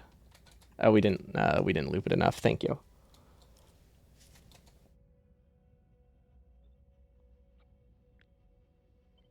Okay, so these just have the 3 inputs, right? Awesome. So we take this, we take a splitter. This goes down, this one goes down too. And voila. That should work. Then we need a regular belt, a regular pipe.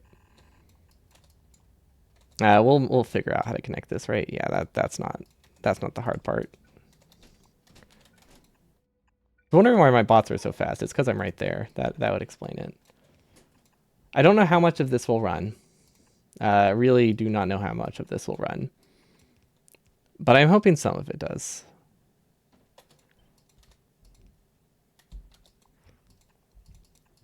Really depends how many small electric motors I have. I think it can run in bursts. We might, if we can prioritize this side, that should help a lot. And last but not least, we do outputs, and then if we really want, we should be able to put beacons here, right? At least for a couple of them.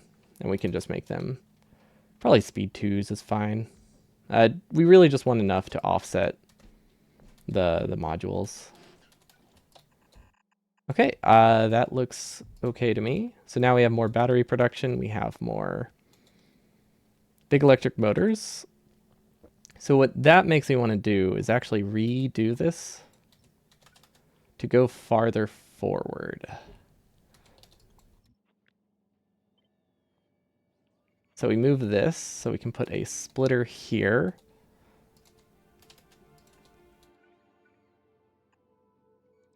And then we can sideload it there. So as if we can get this over here, which I think is technically on the right side, so we can do a splitter here as well. Everything should be fine. Yeah, there we go. Technically functional. That's usually my goal. Bots have increased 100 since we started doing this. So I guess maybe we just started being attacked less. I'm not entirely sure. I have no idea why it says it's missing pipe. That's really weird. I feel like we should have plenty of pipe, so I'm just gonna ignore that and hope that it's just a weird bot cycle thing. It's good. It has to like fully bit. We might have poisoned the copper belt a little bit. How so?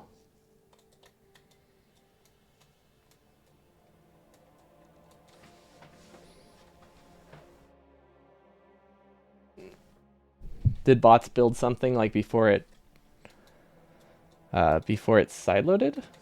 Or before it goes smart belted? Some copper ran along the empty side.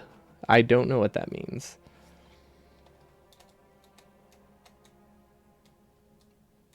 But it's probably fine. Because I don't think we can track it down unless you have a more specific idea about where it, or a more specific location. Hello, Tice. Welcome. How's the mod redo coming along? It looks like you're making it that you're adding making it that when I fire I go backwards. Is that what that video was earlier? But yeah, I don't know which copper belt would have been poisoned.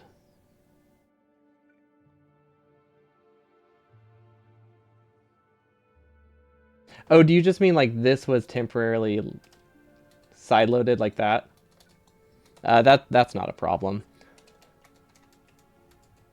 Because I could see Smart Belt breaking this temporarily, or the Ghost breaking that while I was trying to rotate it.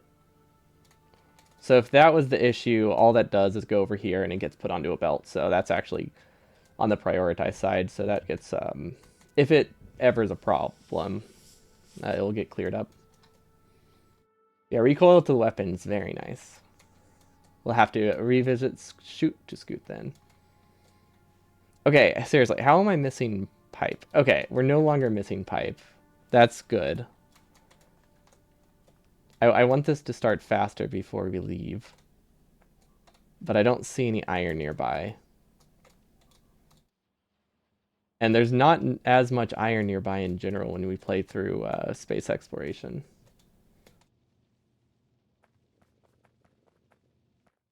You think you'll reduce it as a new mod when it's ready? That's fair. It is a lot different than the other one.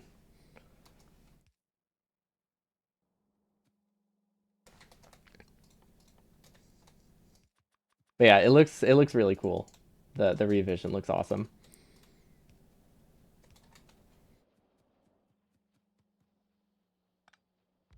I think I think we did it. I think we fixed bots. Just wait until we start running out of green chips. Just kidding. These green chips are backed up, so we should be good. The main thing is bots are prioritized now. Or the important thing is that bots are prioritized now.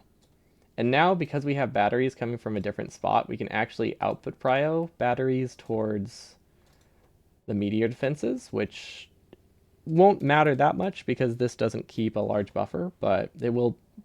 It matters once. It matters about once every like 50 hours. So yeah, I would say that doesn't matter. There can King's Work out, for instance, the flamethrower firestream conflicts with the recoil. That's a shame. I feel like because that's the one that's gonna have like the most. It's gonna make you feel the most like you're a rocket. But yeah, I think things are looking up. Bots are okay. Someone did suggest removing repair packs, and honestly, it's not a bad idea. I don't know how we're losing logistic bots. I thought they couldn't explode.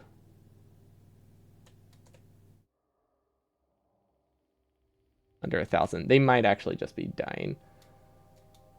You, you find it amusing if turret recoil could slide them out of place? That would be really funny if the turret just slowly starts to move. But I think the reason you would have recoil on a flamethrower is because it would be really funny, and it would feel like you're launching yourself with like a rocket thruster. I know flamethrowers aren't really that strong IRL, but like it's too fun of an idea to pass up. So it's not like scientifically like why or physics speaking why would you have it? It's more of a it sounds really fun, so let's do it. Because I want to feel like Azula whenever she flies away on her little rocket hands. Or well, Zuko can't really do it that well.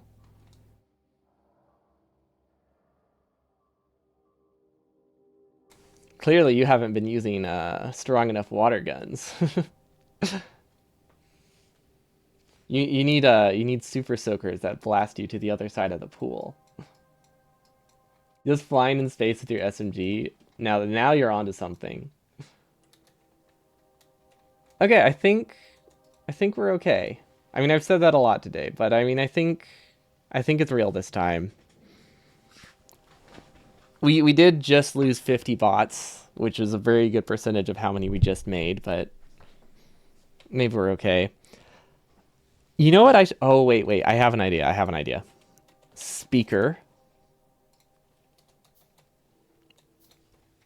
We will increase the bots. Oh, we have it set to 5K. Okay. We are going to set our first alarm for space exploration. What does a speaker look like? There it is. And we will read from this. Should I have an internal buffer? I feel like I should have an internal buffer.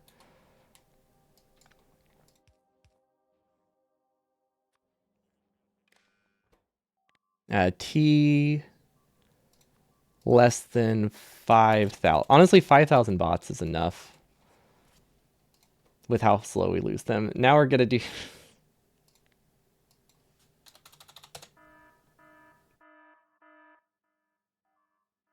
So,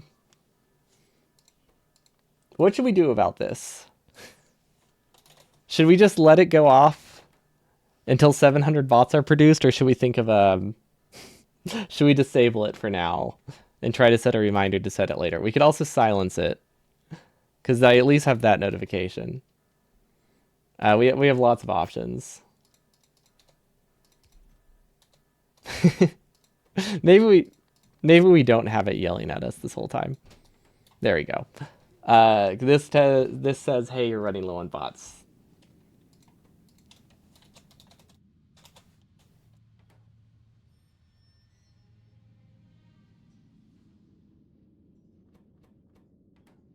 I feel like we're not getting as many engines as I wanted. What the heck? Wait, what? Wait, hold up. What did we do to this belt that it got glass on it? How did that happen? Okay, well that's fine. It's a little bit weird, but it's fine.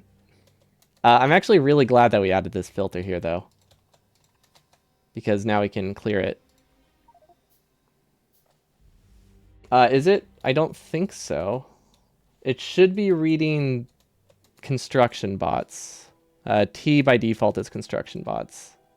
So yeah, it's gonna go off if there's less than 1,000 bots. That's saying, hey, you've been hit by too many biters, do something. Actually, no, we should do 2,000. That gives us more time to react. Yeah, it looks good to me. I think Y is the other one. Okay, now we can also... I think we can do one more. Because we can put this in a different spot. I don't really know where these go, but they're there if we need them. Oh, wait. Wait, what? Why did I click on that one? I see what you mean. I did not mean to click on that one. There we go. Thanks. I thought you meant when you said Lodja, I thought you meant Lodja bots.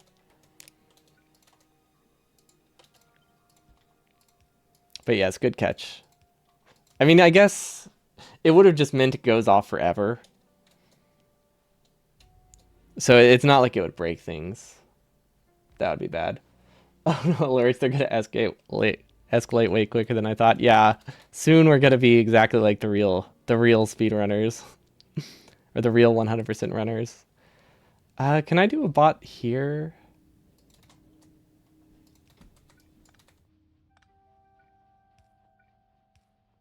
Technically, no. No, I cannot. I can almost do it. I feel like there has to be a way to get marginally more production, and this is not it. Let's copy this logic here. We'll make sure we read from it. Okay, so that gives us space here to do stuff. So now we can put a beacon here, which is a decent amount more production. Okay, so between this addition and this extra assembler, I think we're okay. We might be able to fit another assembler here. I don't know why I'm trying so hard to make this very terrible production keep working, but I feel like we're committed now, so let's see what we can do.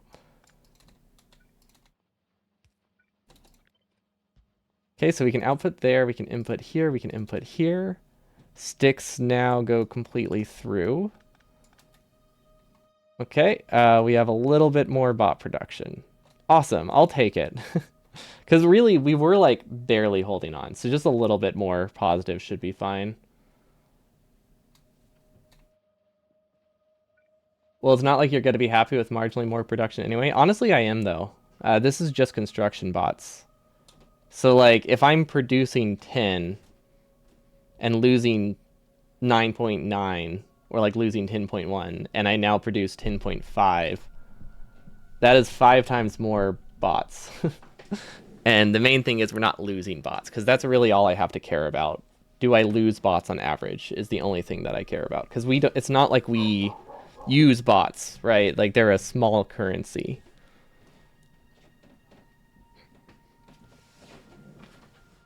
Yeah, no, these engines aren't really used for anything else. They're pretty much just going towards bots, so marginal increase in production is more than sufficient.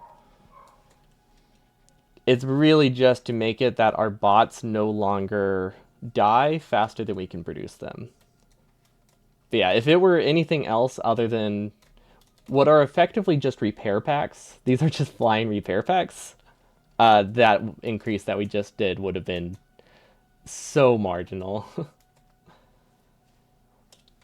Yeah, that if we really want to increase bot count, having a dedicated bot assembler would definitely do it.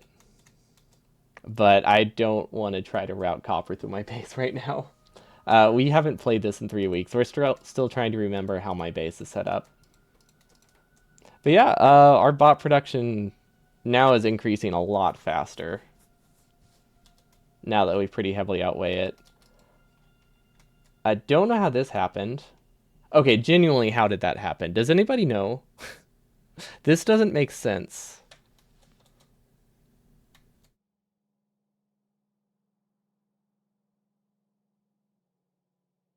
What happened here? Did it leave immediately? Wait, what is this? What is this? Station picker? What is this? Did I download a mod that added that? I've never seen this before. Is the train automatic and not stopped? Oh yeah, yeah, it's automatic. So it started to leave and it lost fuel. The thing that I'm confused about is why did it not get fuel if there's fuel on this belt?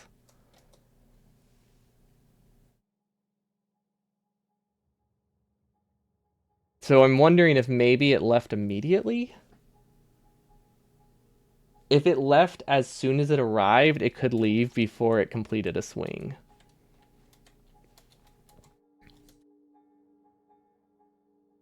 That's my only guess. I don't know why there wouldn't be fuel in the belt, though.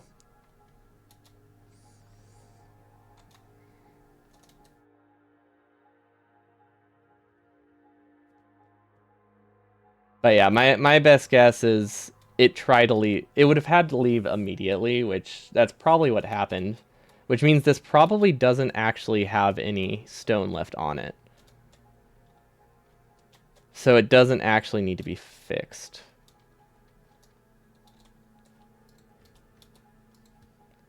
So yeah, we can just delete it actually.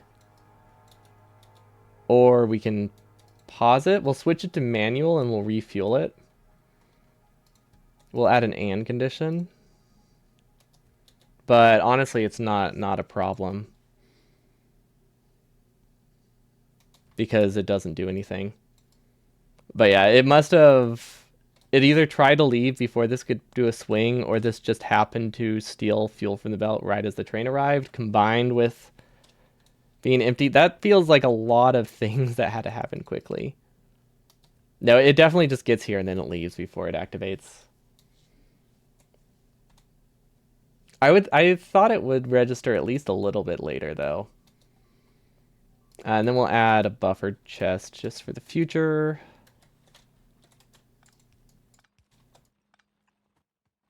There we go. This is technically supplied by a single thing, but that's okay.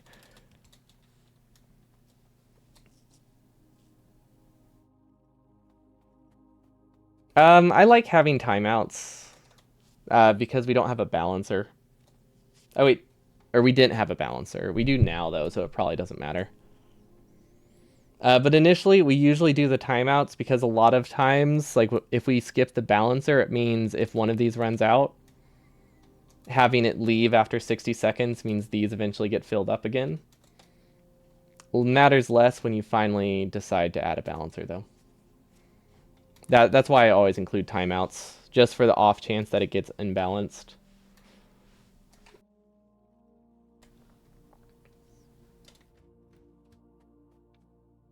And that's also why we kept it as ore.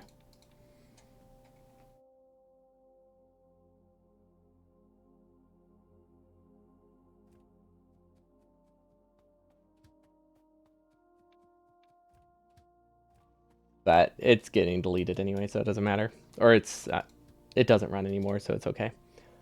But yeah, we could do inactivity as well. That's a good one. I would disagree that it's the problem in this specific instance. I should have made the timeout like and 5 seconds or something.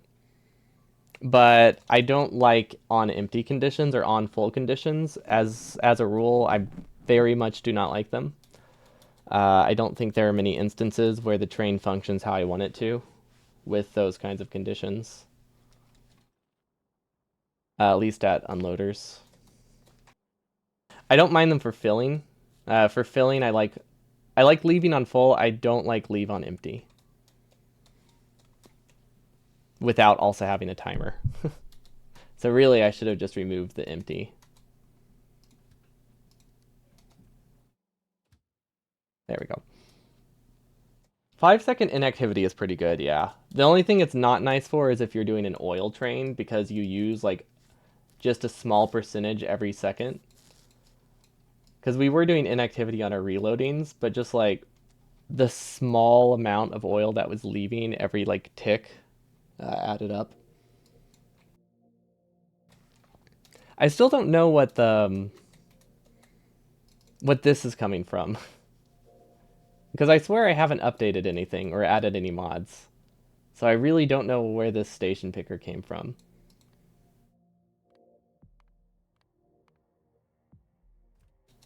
I don't think I updated. I mean, it's cool. I'm just very confused by it. Material 3, make sure cosmic water loop is negative. Okay, so we fixed cosmic water. More artillery rockets. Okay, do you think it's time? Do you think it's time we set up another artillery rocket in the lake? I think we could set up another artillery rocket in the lake. You default to empty full conditions and then try to balance so that the trains can just run. Those are all right. There are too many like weird things that can happen with fully emptying. Fully filling, I've never had any problems with it, but empty always causes some weirdness with like fluids or just accidental imbalances that I try to avoid it as the only condition. Like here.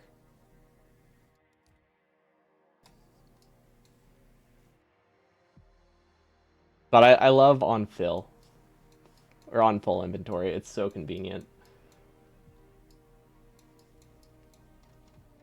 I wonder if we'll ever be able to get these to tier 4. Also, we have not produced a single prod 3 since we started today. We need to figure out what's wrong with that. Okay, how is it not getting vulcanite? Oh, wait, do we not have any vulcanite? That would probably explain it. No, never mind. That would explain it. Yeah. Right, I forgot. Our vulcanite planet stopped running for like hours. Hey, my train work is fine. It's really the balancers after the train work that's a little bit broken.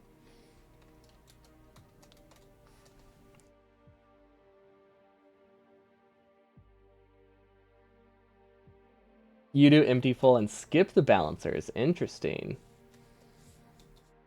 Oh, but if they only need one belt of throughput, yeah, then it doesn't matter as much. We need like eight. We need I think three blue belts consistently running to keep ours going, something like that. So we need some form of balancer.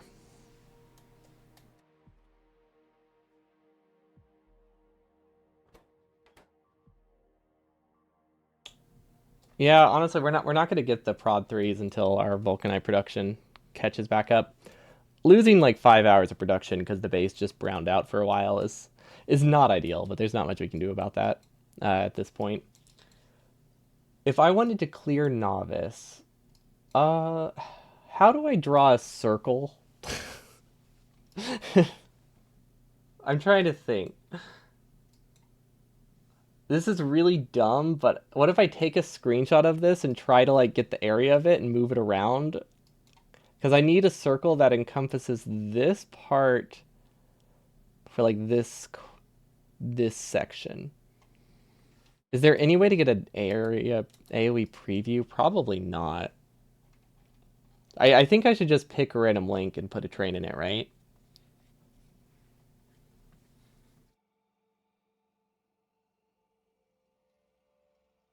Really, if you have multiple abilities for different purposes hooked up to this station that you need balancers, yeah, like with ours. um, a lot of this stuff can run without the other, and it produces a lot of different junk, so this is very much in need of balancers at full speed. Burner only SE. The start of burner only SE is easier than vanilla. That's about it. Build wall to the edge of the map and go from there. Well, I don't need a wall. I don't need a wall. I just need a lake. So let's see. Let's make a lake, right? That seems fun. How do we power Big Bertha? Does it cost power to fire? I think it does. It requires 10 kilowatts. Wait, really? That doesn't sound right, does it? I thought it required way more. Okay, so we need... Ooh, this stuff is supposed to go to space. We don't need a lot of this junk, actually. But there's not really any good way to get rid of it, so we'll just kind of toss it. That is fair. Lake is a wall for someone. If we consider that a wall, then yeah, that's exactly what we're doing. Star is not easier unless you install the mod lets burners grab fuel from assemblers, though. Isn't that part of it? But it's still a little bit easier because you don't need power. So it's easier in the sense that you don't need power to get automation. And since you're never having to worry about electric drills, you never need to get that electric drill tech for a while.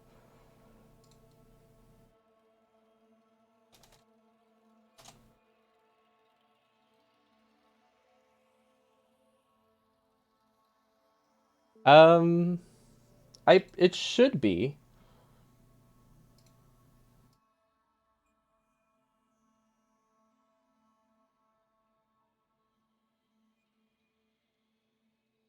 It's not part of SE by itself, but there's an SE official mod pack which I think has burner leech in it, right? Or maybe it was just optional recommended. It might have just had a question mark by it. But I know it's listed in the mod pack. Because someone asked me for a mod list the other day. Why can I not figure out how to find a mod list? I wonder if is it in the mod pack that I have, though? Because, yeah, it could have just had a question mark or been like one of those optional dependencies. I don't know if dependency is the right word. But did we use it? That's the real question. Is it burner fuel leech? What's it called? Or is it inserter? Okay, so it's not in the one that we installed. Interesting. Guess it was just in the footnotes of it.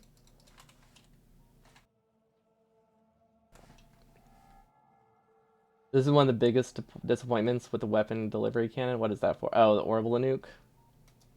What's wrong with the orbital nuke? Is it not that much larger than just a typical? Is it not bigger than the typical nuke? Because I could see that being a problem. We need accumulators.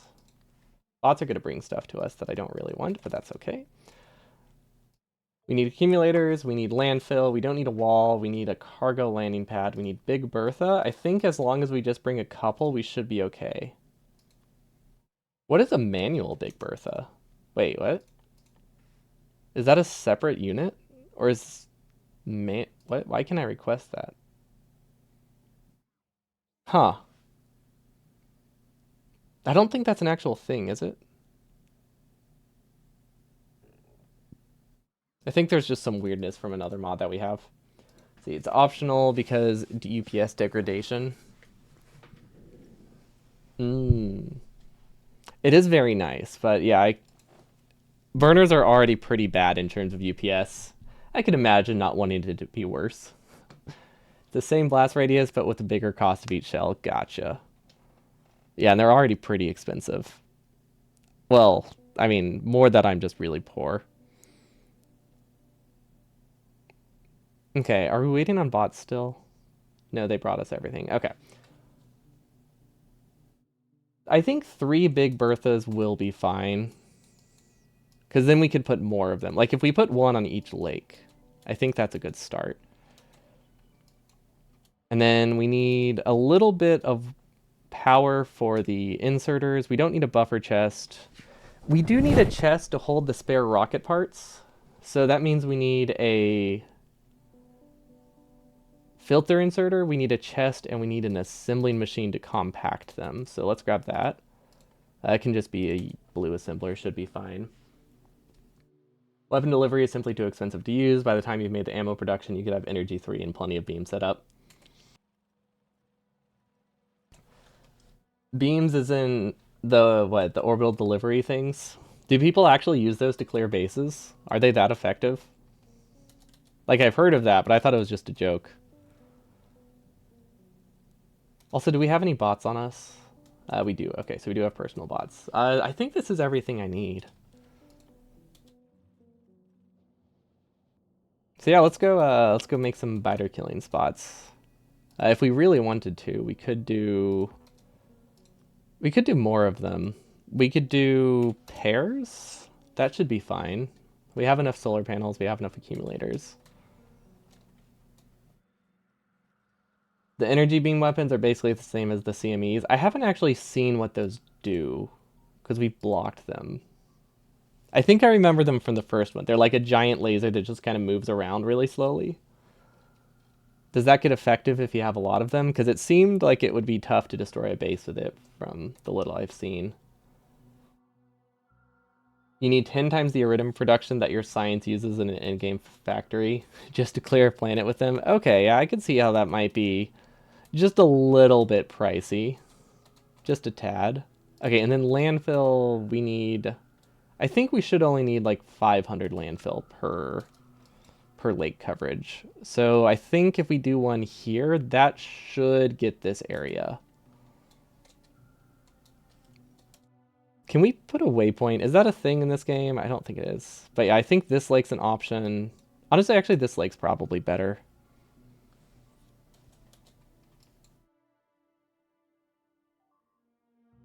Where are we? I'm trying to figure out where I am, but I can't see myself over all of the dots. Let's get to the edge of my base first, then we'll recalibrate ourselves, and then we should be good.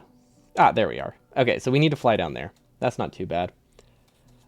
We could theoretically get a spaceship to do this. That would be very silly, but we could do it. But yeah, once we clear Nauvis, all the time we spent... Actually, you know what? The the time that we spent making construction bots a little bit better, once we clear Nauvis, it will be like a complete waste. I guess we can use those bots and send them to other planets, though. That will help. We could possibly do that. However, artillery cannons are way more fun, and I don't have combat-ready armor to deal with behemoths in any way. So it could work, but we don't personally have the materials to do it. Because we only have tier 1 bots set up, or tier 1 combat bots set up. Which definitely complicates it. Did we bring power poles? Yes. Okay, we brought power poles. Okay, we don't need that, we don't need that, we don't need that. You just have jetpacks? We can't go fast enough to not get shot down. Maybe if we got more jetpacks, it would be fine. But currently, we're very, very prone to being destroyed by bots.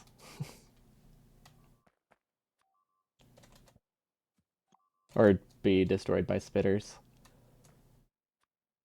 But fortunately, it's a non-issue because this is more fun. Okay, and then I wanted to do sets of 2.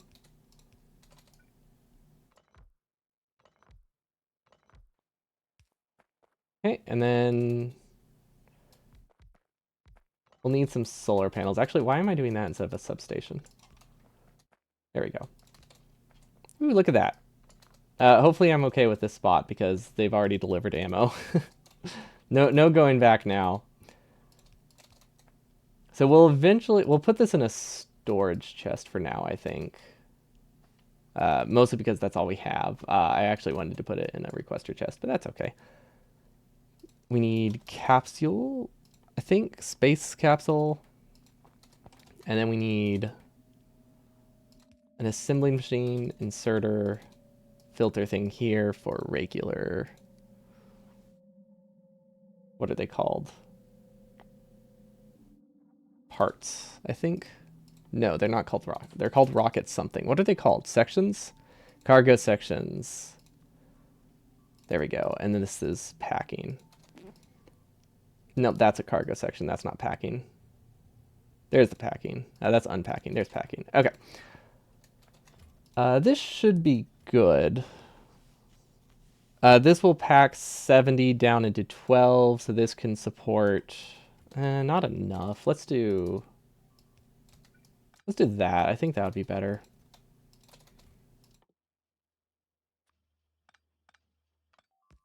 Yeah. Yeah, I think I'm happy with that. And then we need a couple accumulators. I don't think we need a ton. Where the heck are they, though? I don't really use accumulators much. I didn't really recognize the icon. Okay.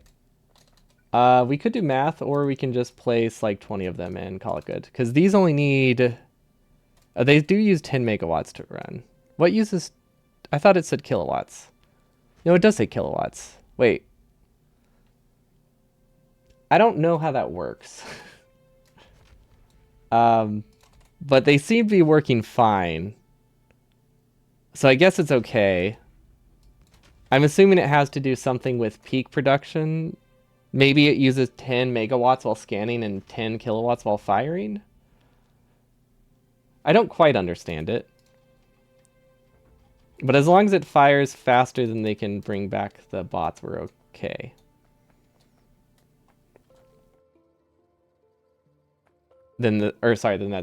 As long as they fire faster than they can replace them, it's okay.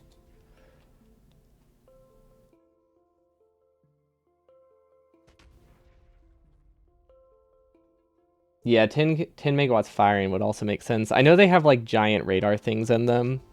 So that's why I was thinking, it was the reverse. Like while passive, it's scanning and would use more. But obviously that's just a complete and total guess. But at least we have a blueprint. Well, a blueprint is a strong word. It is technically a blueprint. You know, it is technically a blueprint even if it's not good. Artillery forward base. There we go. We could eventually connect these to our main base, maybe. But honestly, as long as they have enough power, I think I'm okay. They just need to eventually clear things. Okay, so we'll continue on. Okay, so that should get... you probably can't see it, but it ends here. I can barely see it. If I zoom in really far, we can see where it ends. So that means I would need another... Probably in this lake would probably reach it, or maybe this lake. That seems like it would be a good spot. So yeah, let's go north a little bit. Will this be faster than manually doing it? Hard to say. It will take longer than if we were to manually clear it, but will personally spend less time on it this way. So that's kind of what I'm banking on. We probably should have left radars. Do these count as radars? They might count as radars. But we kind of forget radars exist a lot, so...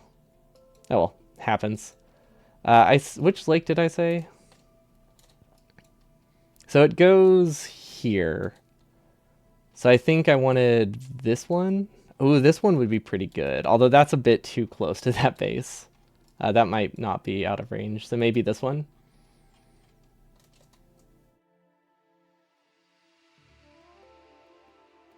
Yeah, I can just look at the nav side view. It's one of those things where nav site view is great, but it's really easy to just bump out of it. or press the wrong key since they're right next to each other. So I like having both. Especially since if I have like a blueprint copied, sometimes switching to satellite view gets rid of it. Haven't figured out exactly why, but sometimes it just drops copied stuff. Now it is a habit we haven't broken because I've wanted to stop doing that for a long time, but we still make mistakes. That's okay. Yeah, this should be all right. I really hope that they can outpace the bots. You know what? Let's just do this. My bots can do the work. Okay. Yeah, that works. Yeah, not outpace the bots. As long as they can outpace the biter expansion rate, I'm content. And it's not like these require power. Did it copy the name? Yes, it did. Okay. Okay, so now that those are hooked up, we have to find the circle again. Okay, so these go all the way over here. So we probably could have put them a little bit farther away. I like how the circle goes outside the range of the map. I've never actually been at a map border with artillery before. Is there any like magic thing I could do? I could do math. Or I could do that thing where I hold my finger up and like together and pretend I am a protractor. Sorry, not protractor, a compass. And I try to see how far away I can get. So by doing that, I can place stuff here. This is roughly in the right spot to be the same distance from this corner as this one is. Yeah, we are a compass. Is this a solo run? Yes. It is a very casual solo run where we spend a lot of our time just learning how to do trains. Because this is the first thing I've ever done that resembles just a mega base. Because I only really ever did speed runs. You could read the Nauvis radius and planet info. Well, that still requires us to do some math. But yeah, if we got the Nauvis radius and divided that, we could figure out like what grid we need to do. But yeah, this is a solo run. It's a very, very slow one, but it's been a lot of fun. We've learned how to do trains to some degree. It's messy, and our train network is a combination of like 4 different types of train setups, but we managed to make them all work together with minimal issues. Although there are some that we haven't updated, and they did break today, but that's okay. That happens. Bots are still low, which is unfortunate. I think my my protractor said I should go here, so we still need to go north a little bit. You think that even speedrun of SE is a solo run? Yeah, it can be really fast with blueprints. It's amazing how much time you spend designing stuff. There's math you're willing to do and math you're not willing to do. Mathing perfect artillery coverage follows into the latter. Exactly. Protractors are for measuring angles. Compasses are the ones for like measuring a circle or drawing a circle. So I'm pretending my fingers are compasses, but I keep accidentally saying protractor every now and then. But I do mean compass when I say that. So right here, I think will work.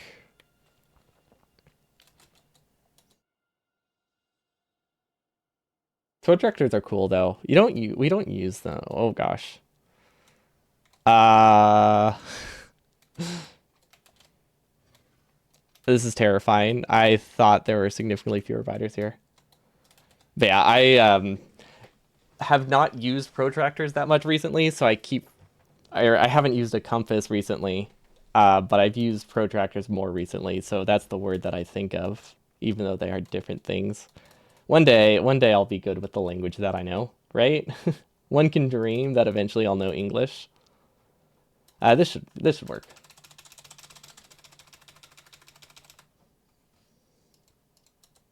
Oh, gotcha. Yeah. They're not really used that often. I think I haven't used them since grade school because you don't spend that much time drawing triangles outside of grade school. And by the time you get to things where angle calculations are important, they also tell you don't assume anything, the drawing's not to scale, and then there's no need for them. Like by the time you get to like college or like university level math, they tell you that the angle that is drawn is not accurate, so don't listen to it. So you just stop using them.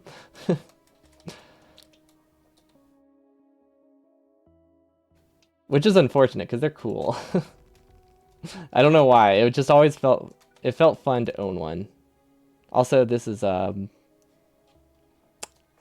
thought I had more cargo silos. Apparently, I only brought 4. Oh, that's unfortunate. How can I fix this? Can I launch? Can I request stuff being dropped next to me? I don't think I can. I think we just have to go grab it.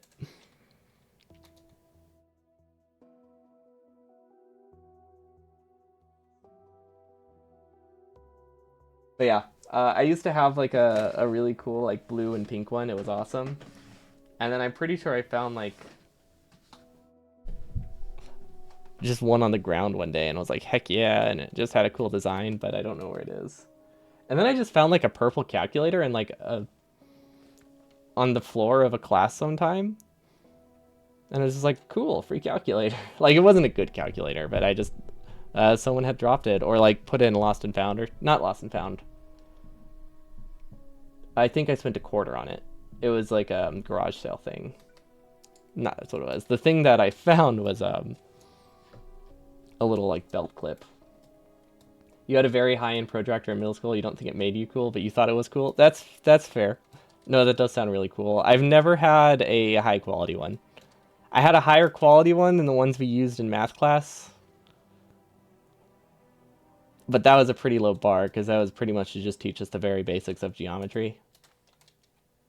But I never got like a super fancy one because we really stopped using it after that. I'm trying to think, did we even use them in high school? I doubt we did. Oop. That was the wrong button. But yeah, I don't know if we used them by high school. We might have still been using them in middle school, but they were mostly for like initially teaching us angles. Compasses we used a lot in geometry class in high school. Those ones I remember. Those ones are they're really pointy. For something that's just meant to like draw a circle, they're really pointy. And they just like if your paper is really cheap, they just stab right through it. Because we would use it on notebook paper, which isn't as thick as like printer paper or like cardstock or something. The protractor goes, or the compass goes right through, right through that.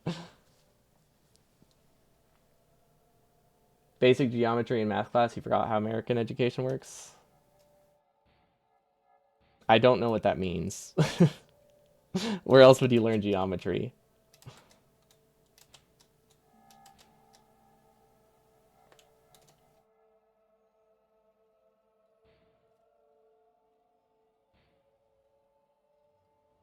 Your dad loves tools, perhaps because his dad was an engineer, so we have all kinds of mechanical tools. We have lots of tools. I think the limit of like math stuff is just a somewhat cool compass, but we don't really have much in terms of that. My dad doesn't like jerry rig mini. I've seen like a lot of like carpenters do like cool little like one time like rigs. I think those are really neat, but we don't really have many of those. My dad does make them as needed though. He's pretty handy, which is nice. It's very useful. We had to take a class in college where we had to just design like a catapult or something like that. And I really missed my workshop the entire time. For high school, most of the world have this a lot earlier. Well, we also have it earlier. In no way did I imply that as our only source of geometry. Source of geometry. Uh, or initial source of geometry. It's really geometry, trig, and pre-calc in one class in high school. But we just called it geometry usually.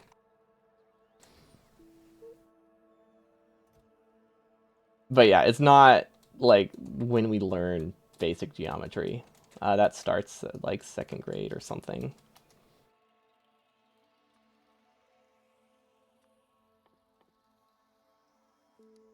We needed more of these. Okay, if we do 4 and 8, we should be good. And then if we get a couple more strong boxes, let's do like 10. 9 times out of 10, the problems can be solved by cross measuring. Anyway, yeah, exactly.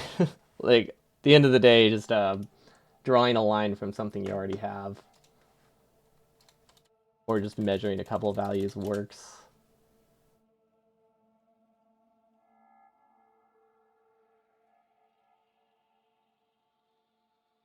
So you don't typically need fancy tools for those. They're just fun. We have enough that we have enough power poles. Probably have enough landfill. Depends if we can find lakes or not. And then we need to get one more to place the one that we've already placed. And then this should be enough to cover all of Nauvis. Solar panel wise, I don't know. We'll see if they actually work. Oh, that's unfortunate. Oh, that's a. We don't have any way to take care of that actually. Hold up. We have not set up a rocket for that. Let's see, where is that? Actually, where is it?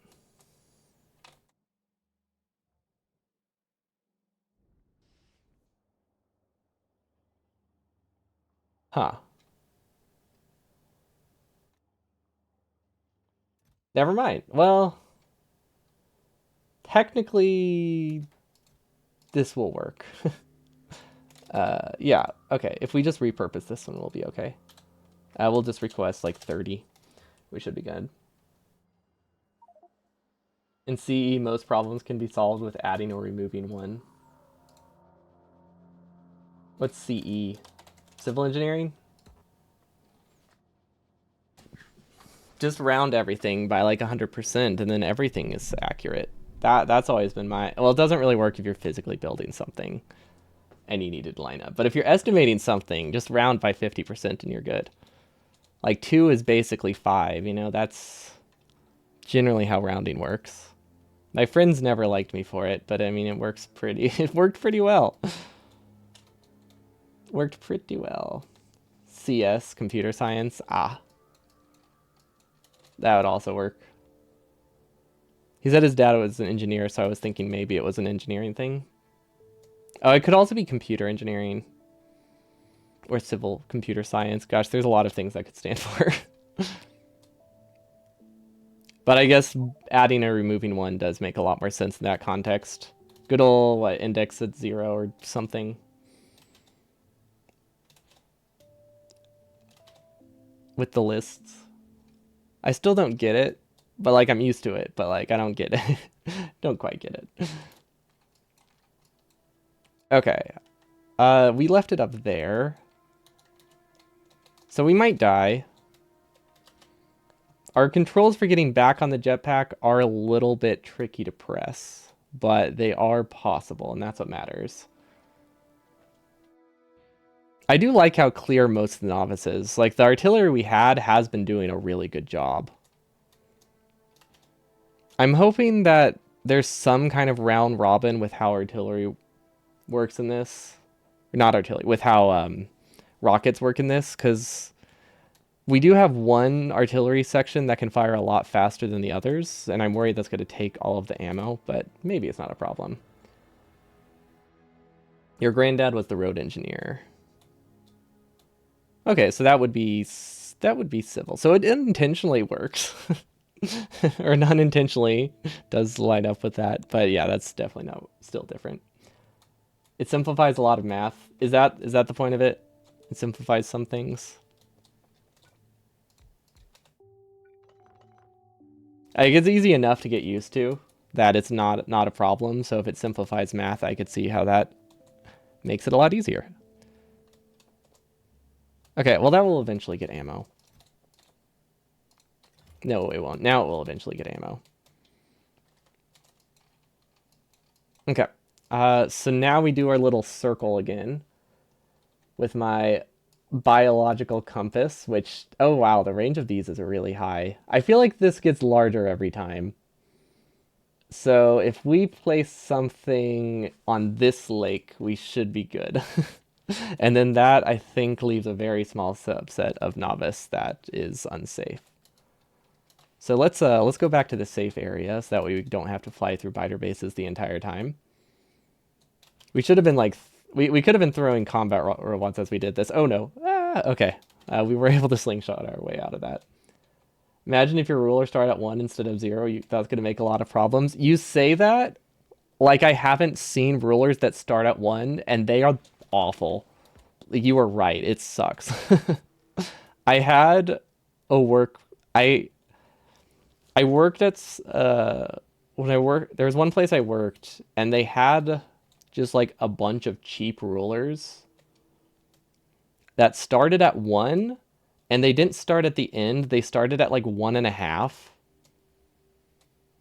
They were really hard to use.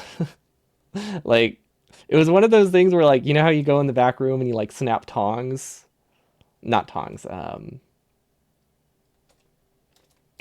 depressors. Like where nurses go in the back room and snap tongue depressors. It's like that, but me with rulers. And it was that specific ruler. No, I didn't really break. I broke one of them, but I didn't regularly break them. But boy, did I want to. They were not good rulers. I think I could have survived it starting at 1. It was the fact that it started at 1 and also just didn't start on a line. That was the problem. And it didn't line up on the other side either. It was good times. Made it so easy to measure stuff. Definitely not still annoyed at them.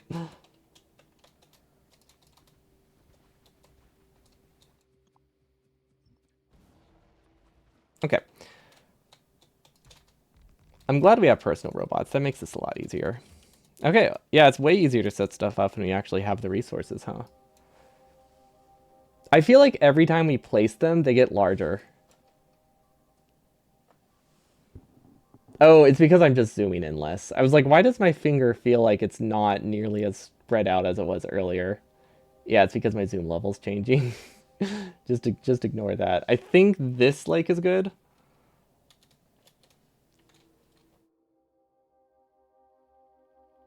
This one. Hopefully I can remember that by the time I get there. Blue is even worse. It's like using a ruler starting at 1 and not correcting for the error when you write it down. That sounds exactly like the ruler I used to use. I 10 out of 10 would not recommend. I never realized how much hatred I had towards this ruler, to be honest, but no, it still resonates with me apparently. If I didn't have to use it so often, I think it wouldn't matter as much, but we regularly had to use it. Fortunately, it was mostly for just having a straight edge, though, and not so much for measuring. But when we did have to measure, oh boy. Okay, I think I said this lake. So if I zoom in, yeah, that should be good. I wonder how long these will actually take. I mean, it hasn't taken that long. It's been like 15 minutes, I think, since we've been running around. So it's way faster than fighting would have been, just because I'm not mechanically the greatest at fighting in Factorio anymore. That's why I'm kind of dreading the 100% run when we have to do the biter fighting, but I think because they're all small biters, it won't actually be a problem. Because I think the only thing that can really damage you is the spitters. Because I don't know if biters can actually deal damage to you through steel armor. I mean, they can, but it's very little. There's a reason only one language currently in use made the mistake of using one based array indices. Yeah, fair enough. Is it safe if I put it there? I'm not entirely sure. I think I'm just going to spin the extra landfill and place it here. Because this one's definitely safe. There we go. That's set up. Okay. Perfect. And we're overlapping enough that I think we're good. So one more. Honestly, we could probably place it anywhere. This lake could work, but if we place it on this lake, that's much... I think that's much more central. So if we can make it down there, we have successfully put our rocket artillery in all of Nauvis. I don't know if we have enough power in each of them for them to fire fast enough. But they should eventually start not narrowing down Nauvis, but clearing Nauvis. Because the important thing is that all the area is technically covered. And I think the more we shoot, the slower they'll expand. Maybe. So like really we just need the power to outpace biter expansion, which I don't think is that difficult. Just having artillery in general is usually enough for that. Though it might depend on how many we accidentally leave. Guess we'll find out. But I'm not too worried about that. Maybe I do. Maybe I do go for this lake. I don't know, this one's annoying to get to, but it is the better lake. Lua has its issues. Luckily, Factorio uses the old version, so the issues will stay forever. Fantastic. I feel like I remember reading something that they regretted making it in Lua. Like there was an FAQ once, and they're like, I would not do this again.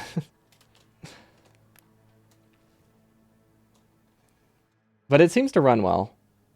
And I mean, the mods seem to work really well, so that's the important thing. It seems simple enough to mod. I haven't modded personally, but like, there's a lot of mods that exist, so it can't be the worst thing in the world to write stuff for. So that's something. Oh my god. Yeah, that makes sense. How do we get there? Should I just go into editor mode and grab it? Because I don't think we really have anything that can help. I also don't know if we have a backup jetpack. That's the main thing. I guess we can find out. Let's see. But yeah, the button that I have to press a jetpack, I can't actually press it in combat. So there wasn't much I could do to get out of that situation, which is unfortunate. I should have gone a faster jetpack. Let's see. We have jetpacks. Do we have power armor, though? Orbital strike team. If we had placed a landing pad, we could jetpack ourselves over there. Or we could, like, launch ourselves over there, but I don't think we can get there in time. I mean, I guess I could... we don't really use any of this stuff. Let's just get rid of it. Do we have any thruster suits? I doubt it. No, we don't. Okay. How do we get a thruster suit? That's not great.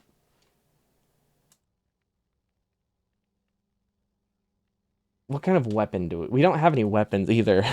They're all on the corpse. The nice thing is that we died pretty close. Wait, hold up. I have an idea. I don't think any of artillery is in range. Never mind. The only one that would be in range is this new one, which I don't think it's gotten ammo yet. That one up there. But yeah, if anyone's wondering, this specific instance right now is why I wish I had put radars. Because they mean I could just zoom in really fast. Which sometimes works, but sometimes it's a little bit weird to go into navigation view. You have to press stuff in a specific order, basically. It's a little bit weird.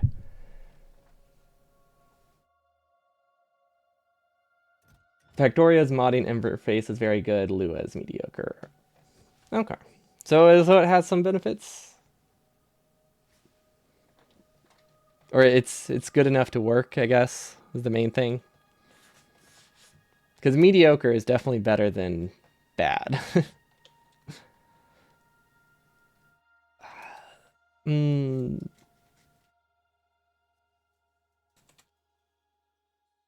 how do we get our stuff? We can make. We have a really fast jetpack. We can make a thruster suit. We can make a grappling hook. We could probably make it all in time, and then we can just fly back over there. I don't think we need to do anything special. Okay. Thruster suit Mark 1. LDS, rocket control units. Okay. Low density structure. Rocket control units.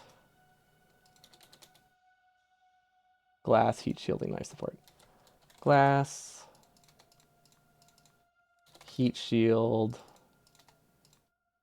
Life support. We don't have any of that. I seriously thought we had a backup thruster suit, but I think it was still on our player, which I think is the problem. What do we need for life support equipment if we have to make it again? Big electric motor, coal, pipe. Okay, that'll work. Okay, and now we need rocket fuel, like 30 of it. And then we need a grappling hook, which is iron sticks. Okay, we should have iron sticks. We don't have them automatically sent in the network, but I would be very surprised if we just didn't have any, just that happened to be in the network. Okay, maybe we don't. If only we had a good source of iron nearby. Where could we possibly get iron sticks?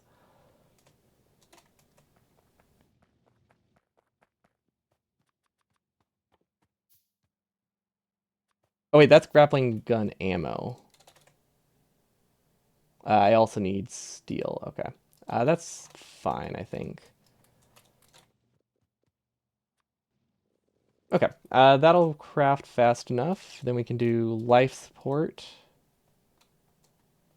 This cannot be crafted in our inventory.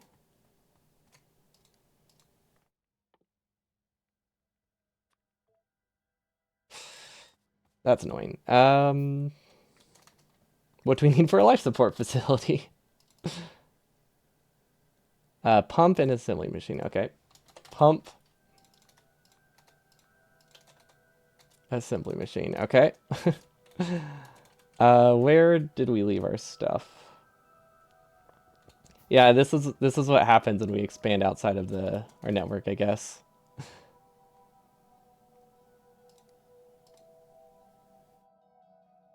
At least we can get the gun. That still helps. We have plenty of ammo. Okay, we should be able to make a life support soon, right? Oh, we're still waiting on the pump. We could steal a pump from somewhere. That's technically an option. Oh, we might do that. Unless we get one, like, right now.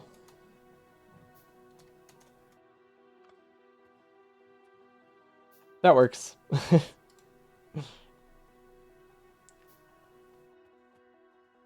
Can you imagine if it was in JavaScript instead?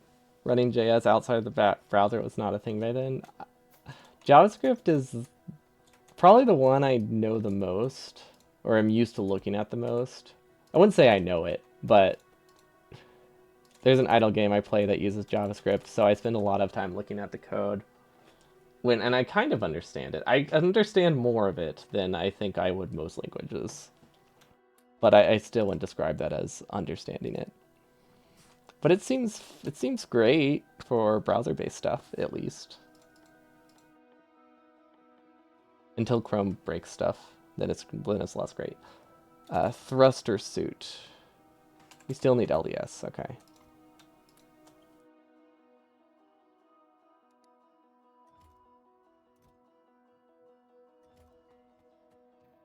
Are we just out of LDS? Oh, come on. We need 10 LDS and then we're good to go. That's all we're missing. We need 6 LDS and then we're good to go. That's all we're missing. We need 1. Okay. There we go. Um, thruster suit. Wait, how do we power the jetpack? It doesn't need power, right? It just uses fuel. Yeah, okay. I got all of this set up, and then it just occurred to me that we might need we might need power, but that's what the jet fuel's for. It's not just to melt steel beams.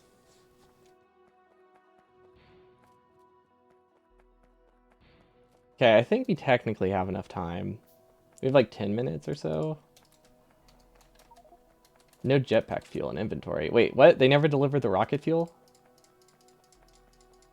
Okay. Interesting. Where is rocket fuel being produced? That is actually a good question. I don't know. Um, over by the rockets is a good guess. Let's check over there.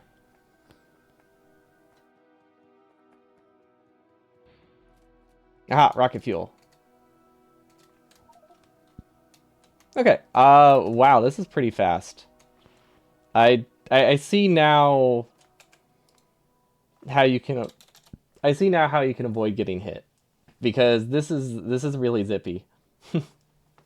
So if I just had a bunch of combat robots and was this fast, I see it all makes sense. Which that does remind me, I should probably grab some combat robots, right?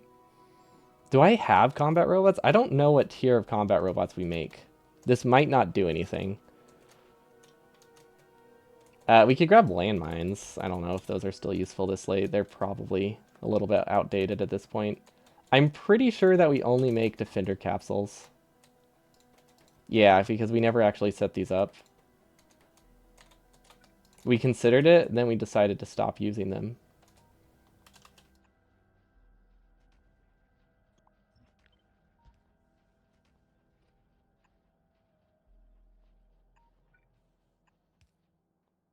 There we go, just in case we change our mind.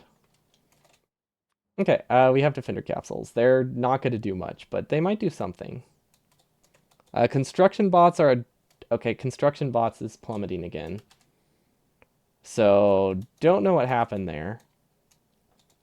We'll have to fix that later. It's out of batteries again. What the heck? Why? Wait, do batteries only run if... Did we break a pipe? We'll have to look at that later.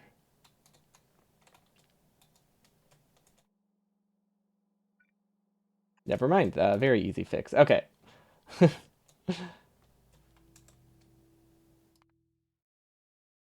You don't want Mark III at this stage since the Mark II ones need to be thrown out like grenades. Yeah, the Mark II ones are awful. They're overhauling combat robots, aren't they?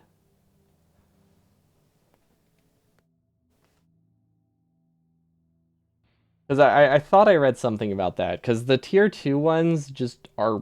They have no purpose. They're really weak. They don't move. They're really expensive for what they do.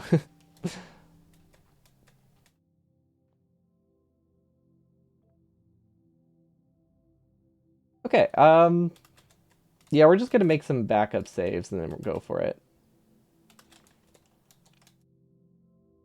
Because I think overall this isn't too bad. I mean, we go really fast, so that helps a lot. It's not perfect, but it helps a little bit. So we'll just here we go. We'll compulsively save. We'll play it like I do Prey. And we'll just save every few seconds. Because I really just want to get the stuff back, and we hadn't auto saved that recently since our last adventure.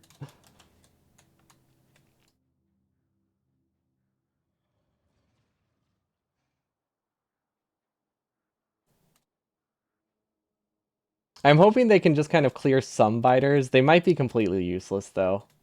Because they don't get attacked, do they? Let's see, how long do we have to grab it? We have 11 minutes. Okay. If we have the inventory space, we might just be able to grab it and run. Don't know if we have the inventory space, though. I guess that's what saving is for. If we get most of it, we might be okay. I lost track of it. It is, whoa, way closer than I thought. This is like Where's Waldo, except somebody had me be gray. Okay, we'll reload this. Where's Waldo, except you're looking for a gray Waldo in a gray forest. This is the best situation to be in. I never realized how unprepared I was for combat, though. I mean, we don't really do it much, so wasn't even thinking about it. I think it's worked out great. Wait, if I change my color, but you chose the permanent one. Yeah, that gives me a little bit of time.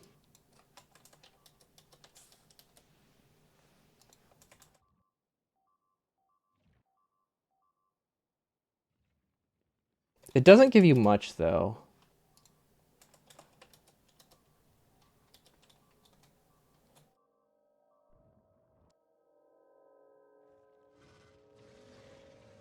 Okay, that almost worked.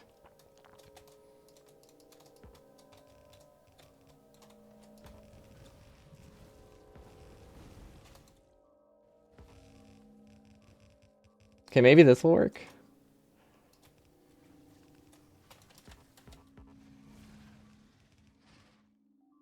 That used all of them. I don't really have anything I can use as distractions. If only I had some distractor capsules that I just spent was bashing the whole time. Okay, that was close. Can't believe we're just doing quick saves to play Factorio.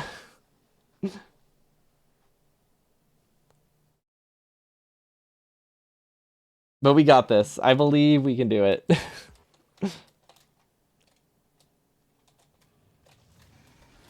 That wasn't the run. Okay. I feel like I should change my buttons because right now the buttons that I have to press to do everything is actually really, really not good. Uh, if I control click, let's see, can you place a new marker with control alt click? Does that last longer? That didn't work. If I had died like 10 feet farther, everything would be okay. That's the unfortunate thing. There is also, honestly, I might just call it. See where my last autosave was. Because there's a good chance we didn't lose much. The thing is, the one weapon that can help us is on our corpse. Because we haven't made a backup yet. If we didn't have like a 2-minute timer, I would care a lot less about recovering the corpse. I guess we don't really have anything on us that matter. I mean, we have expensive stuff on us, don't get me wrong, but it's not like it's replaceable these days. It wasn't replaceable initially, but we have bioscience now, so I think it's okay.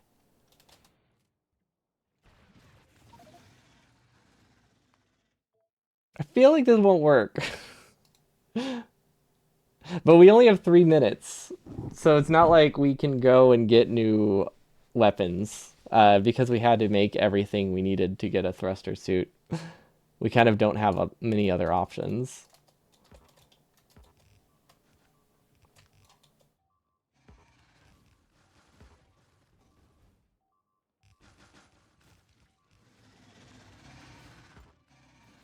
Oh, that was so close though. Spam assemblers. So we don't. Do we have assemblers? I thought we left everything back, but if we still have them, that's a good option. I didn't realize I had anything that I could use to throw down. I do have assemblers. Okay.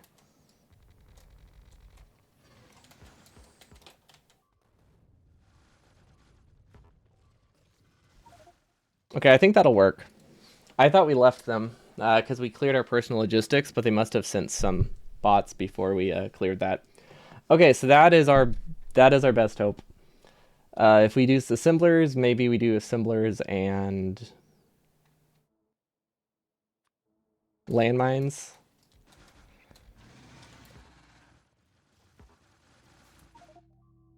Okay.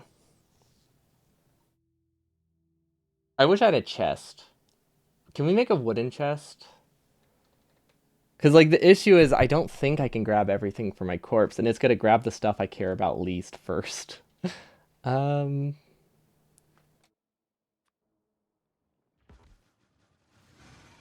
no, wait.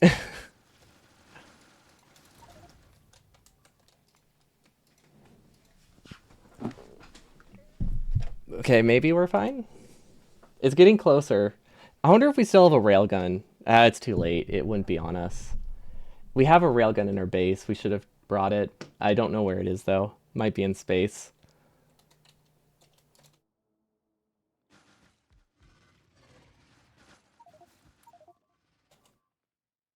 Usually you just control click. Can you control click on the corpse?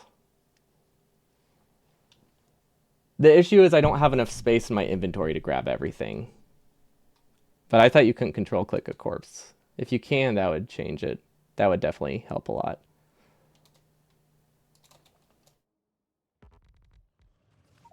Okay, that one was not close.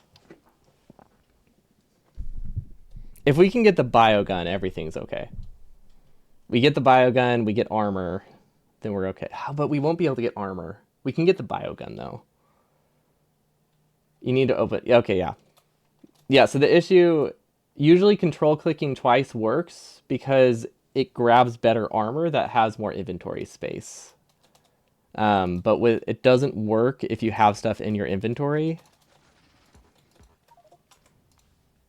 because you won't be auto equipping the new armor, and you won't be and you already have some slots filled, so it won't grab everything. It grabs most of it. So that's the issue. We can't auto grab our actually good armor without taking off our armor, which might be possible. There's definitely a way we can go that'll make this work. Oh, I'm dropping lots of frames. Cool.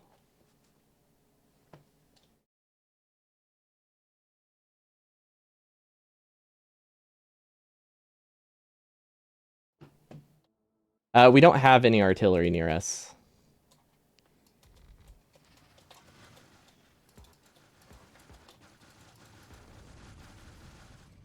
Okay, I think that could have worked if I was just a little bit closer.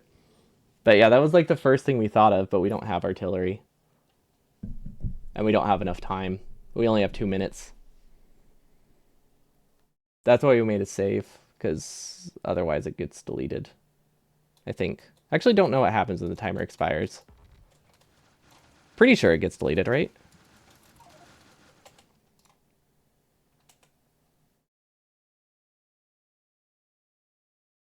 That might be enough. Yeah. Yeah, with these artillery in particular, their auto range is their manual range.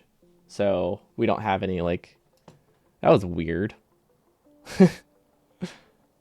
I exited the game as I loaded the game or something. It didn't like that.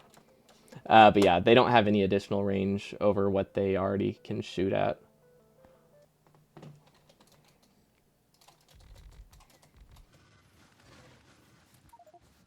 Okay. Good start. Good start. That might be enough. We're going to make a backup save. Because now we have more junk we can throw down. And we have... Well, we probably don't have medkits, but we have... a biogun, which might be able to clear it all in time. Could also fail miserably. I guess we'll see. Because the thing is, we don't have much time, right? We have 2 minutes and 20 seconds. That's possible. Oh, maybe less possible. We hit ourselves with the bio burst.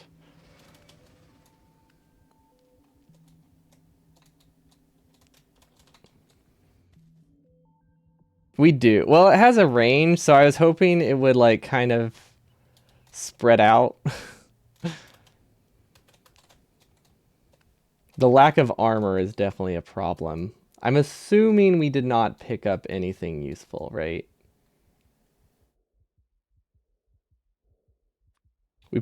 We might have picked up more distractions at least. Maybe that will help. We have bots. We have construction bots. Can they do anything for us? Like, what if we just materialize? We sacrifice our construction bots.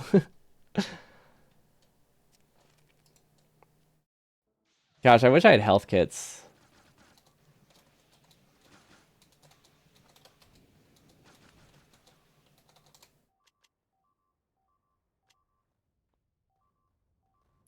Hmm.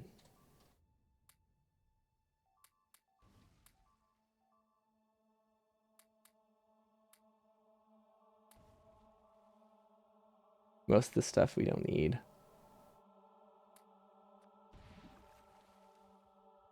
You could just make another artillery island. It's not. It won't work fast enough.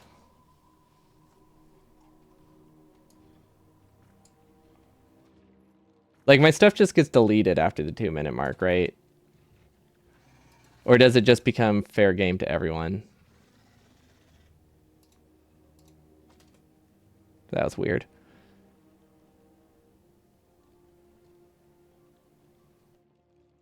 This is the only thing I really care about.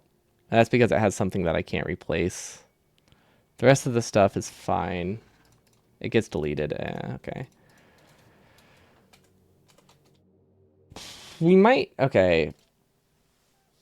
We have more assembly machines we can sacrifice. We might be able to make that trip again.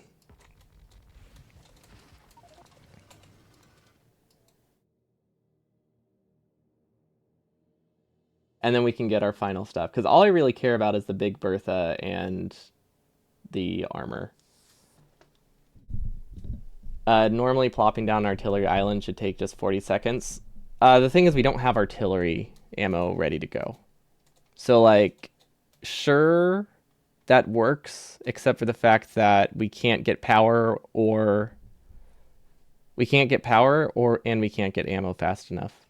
Because remember, we need power for the artillery.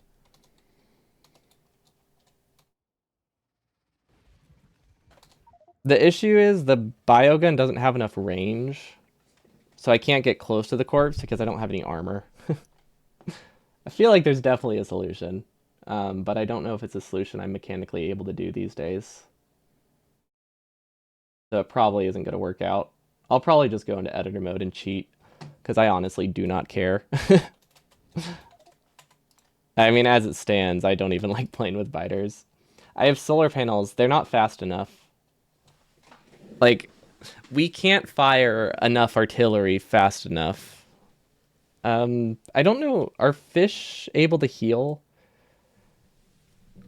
But yeah, the solar panels can only make the artillery fire at like 5% speed.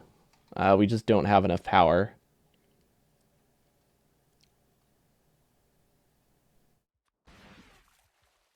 No. Mm, I mean, we technically have the stuff, so maybe we can heal a bit. But yeah, Artillery Island would be a great idea if it was vanilla artillery, but we unfortunately do not have vanilla artillery. Unless we just happen to have the resources to make it. Nah, we don't. Okay. It was valiant effort.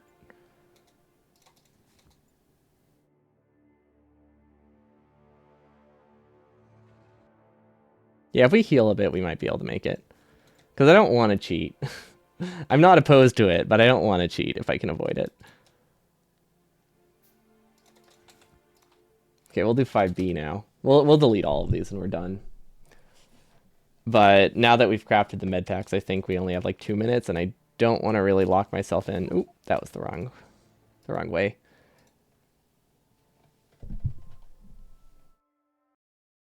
I might have a better time if I use my construction bots and just have them like auto blueprint, right? I mean, I will sacrifice the bots, but you know. Oh wait, I don't have construction bots. They're on my corpse. Darn. Okay.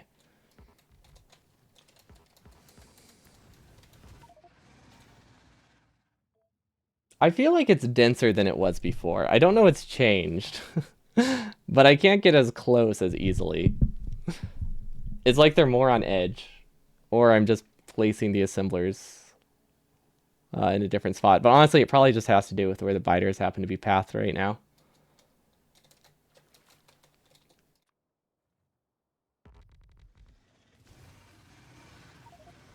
Okay, so that was close. I did draw biters into the area. I thought they seemed that dense before, but maybe it's just me imagining things. I mean, we do have some more health. We might be able to fly in and drop a biogun and then run. If only we had a rocket or anything, really. Laser turrets? No, laser turrets wouldn't be useful. Maybe, oh, you can't place these on Nauvis. Hear me out.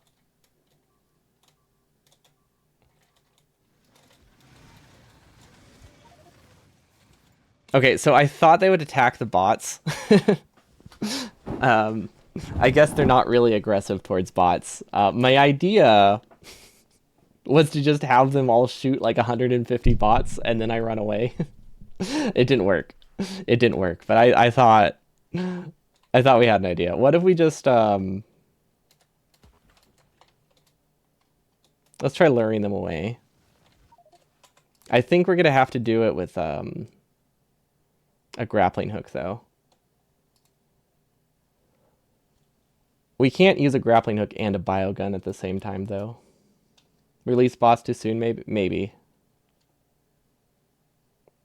I just thought they would draw them as they like flew over them.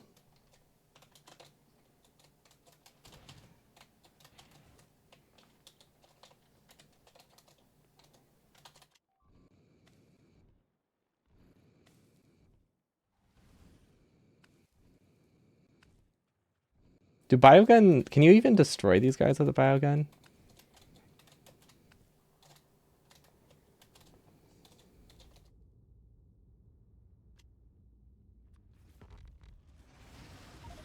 No, that did not help at all. Yeah, we could try that. I think the issue though is the biters that don't really follow me that are the problem. Like there's biters that start to follow me and then stop right on my corpse.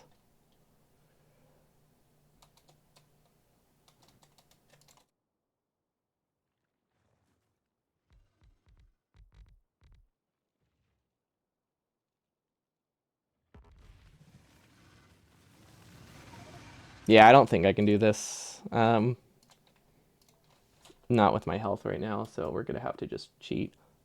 And I'm fine with that. We're just gonna do this. It's basically either we try again next week or we just cheat now. And I'm doing that one.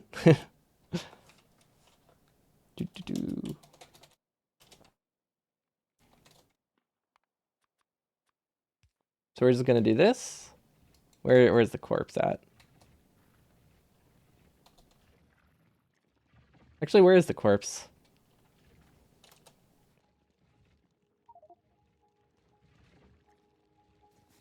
There we go. And then we toss it here. And look at that! We recovered our stuff. Wow, wasn't that so easy? I don't even know where we are now, though. But yeah, we just don't have enough time. And mechanically, I'm not good today, so there isn't really any chance we can make a biter fighting work. Where'd the thruster suit go? Did it just like delete it?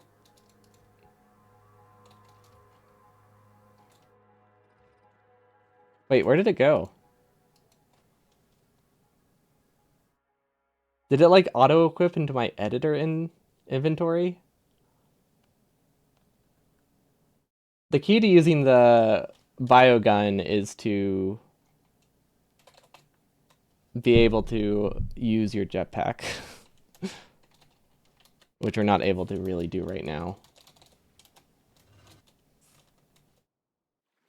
That was weird. I don't know where the stuff went.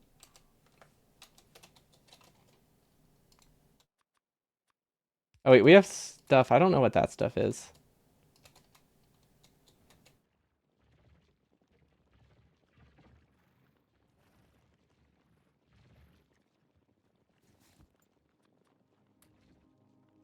Okay, there we go. Yeah, I don't know what happened to it, but it's here now. I don't think... I think this is editor mode stuff, right? That has to be editor mode stuff. Oh, look at that. We got our thruster suit. Wow, that was easy.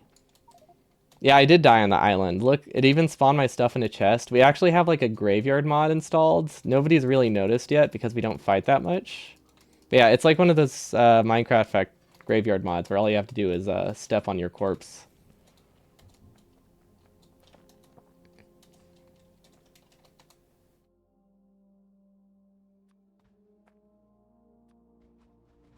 Okay, I wonder if we still have it in our pace history. Look at that, we do. Okay. But yeah, these things are really bad without power. We have one on the other side of the base that is running. And it fires 3 shots, and then it can't fire again for a while.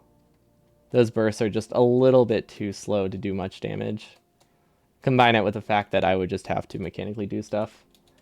Does my thruster suit have thrusters in it? It does, but it's not completely full. So let's take those out and add some more. There we go. That should be a lot better, right? So I think we were at 114. So we should go like 3 times faster. We also learned that there's actually a boost for using rocket fuel. It actually says it in the description. But yeah, I didn't notice it for like 150 hours. Wouldn't take a lot of burner generators. Yeah, but I mean, it's not like we had those. You got to remember, your options have to be something that I had within a one 1 minute reach.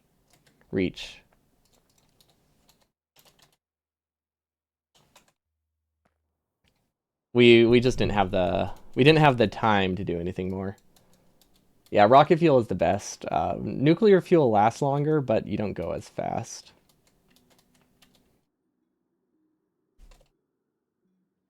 But yeah, there were lots of options. We didn't have them with us, so we couldn't use any of them. So it's all good. We managed to get our stuff. That's what matters. How did the biogun not kill that guy? What the heck? There we go. Okay. Anyway, I think the entire planet. Oh my gosh, there's like this tiny sliver of the planet that isn't covered down there. Do we think that's a problem?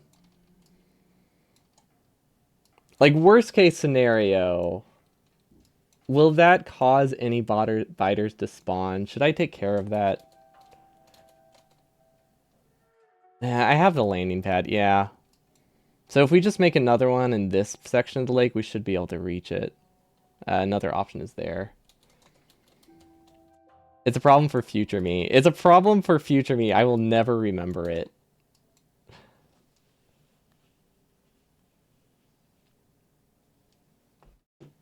It's fine as long as the spawners are gone. Oh yeah, my worry is that spiders will expand from another base to that spot as they're cleared before I notice. So we'll just we'll eliminate any chance. We'll do, let's see. Oh, look at that. There's a nice spot for a lake right here, which I think is safe. Yeah, it's gonna have to be an unconventional shape, but we can make this work. That's 100% gonna happen. That's what I was thinking. It probably won't, but you know, it could.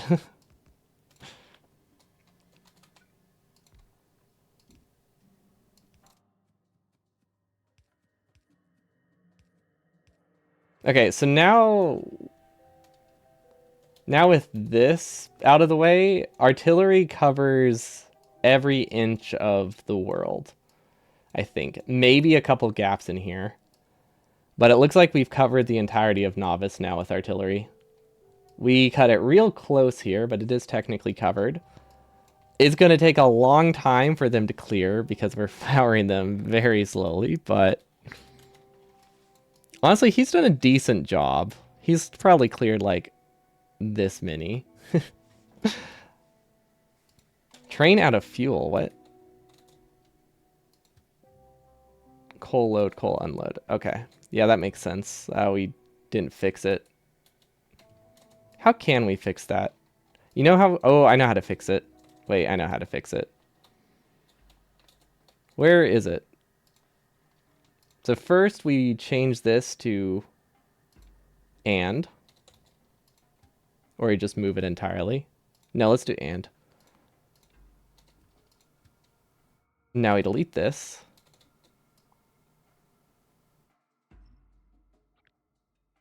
Now we copy this.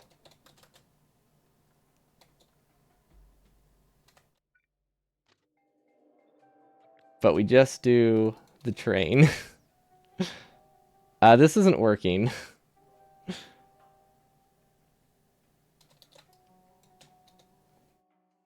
Pin burner generators at each landing pad would clear them pretty fast, though. It really wouldn't. We have enough power. The issue isn't power anymore. The only reason power was an issue is because the suggestion was solely to make one of them work really fast to clear the massive group of bases next to us. But in general, increasing the power at each section will not increase how fast it clears bases, so it's not a problem. But yeah, it's more of a how do we fix the current one that is stuck there, and the solution to that, I think, is to just delete it and then rebuild it. If we can find it. How did we lose it? Oh gosh, where'd it go? But yeah, we have like 8 artillery stations right now. Or 8 artillery rocket spots. We definitely have the limitation being artillery production. Which is why we're just using like 10 solar panels at each, because that's more than enough. I mean, as it stands, only 2 of them even have ammo. Maybe this one. 3 of them. 3 of the 6 have ammo. The others don't. Uh, did I fix the train? Is that what happened? Because I swear it's gone.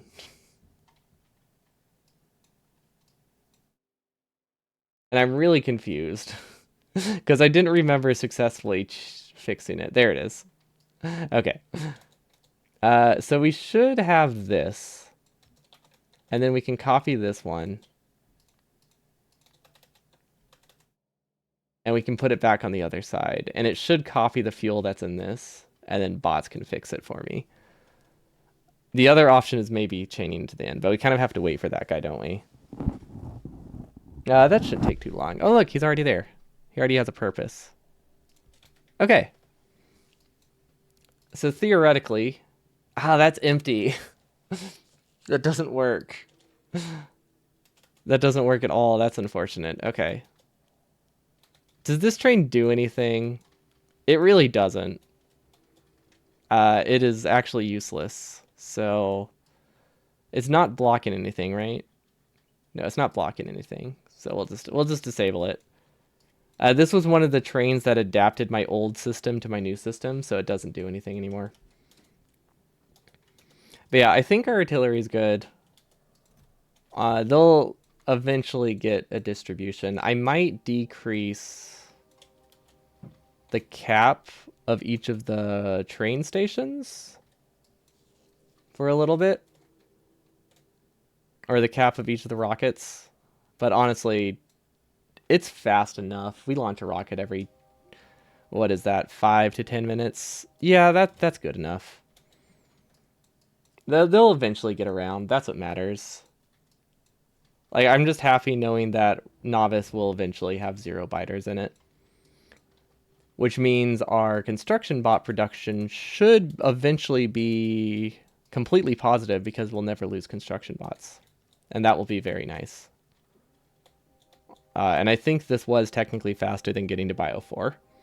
It would be really rough. Let's see, could limit it to half cargo because you doubt you need all the ammo to clear it. Honestly, I think I do need all the ammo to clear it. There's a lot of bases here. Like, there's... Like, here alone is like an entire rocket. Just in this section.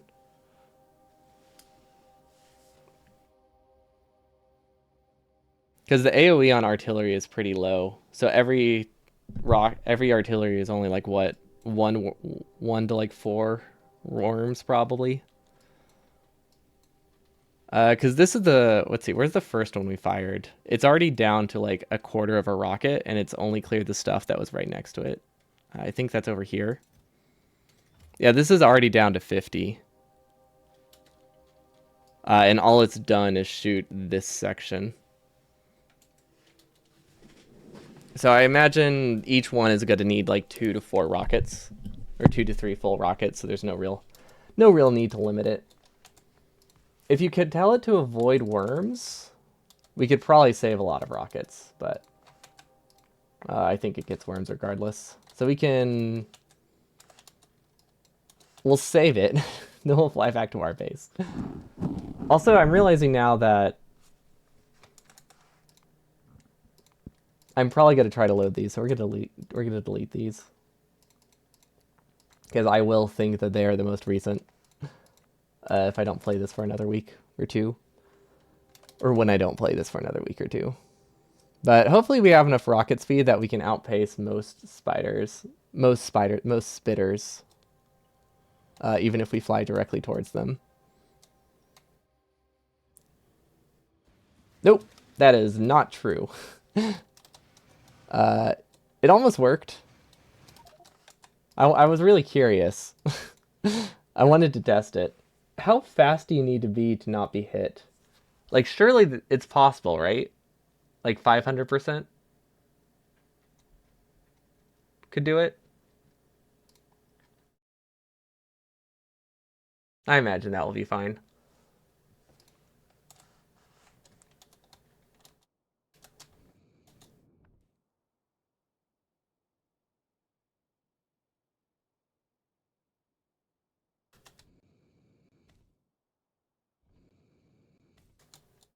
Math you're not willing to do.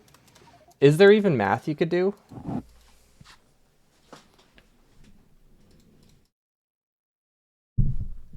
for that? I mean, I imagine there's some math you could do for that. I just have no idea what the math would be. I figured it would just be trial and error.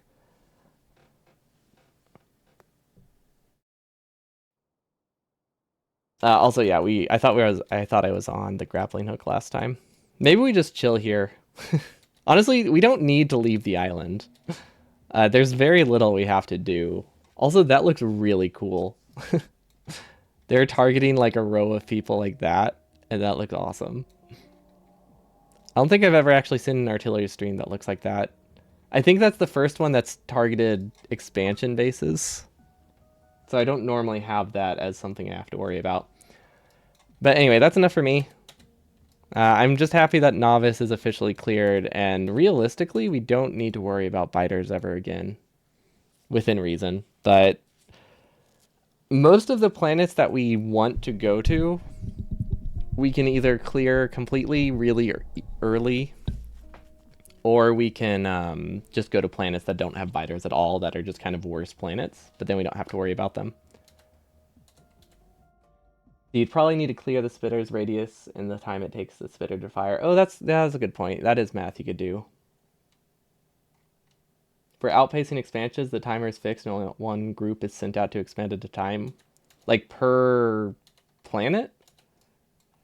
Is that all you need? I figured it was per like base. But if it's per planet, that's definitely pretty per surface. Okay. So yeah, that's not a problem at all then. Oh, that's so cool. Yeah, this is what happens when something just gets like a rocket delivery and then has all the power it needs. Otherwise, it looks something like this, which is way less satisfying, but technically, it's about as functional. Oh, wait, does this not one-shot behemoths? Oh, that wastes rocket. Can I make that one-shot? Artillery. Is artillery damage a thing? Damage. Does anything improve artillery shells? I don't think so. Maybe later down the line? Every 2 minutes? Oh. That's okay, so that's real easy to outpace. So I would theoretically only need one artillery on average every 2 minutes, or a couple artillery on average every 2 minutes. Because it seems to sometimes spawn like a worm too. Unless maybe those weren't expansion bases. I don't really know how the radar searching works though. But I imagine over time it'll get all of them. And it's not like one base can deal much damage. But yeah, I don't think we can increase damage. Explosion. Unless it's under this. Huh. The damage stats and artillery shells.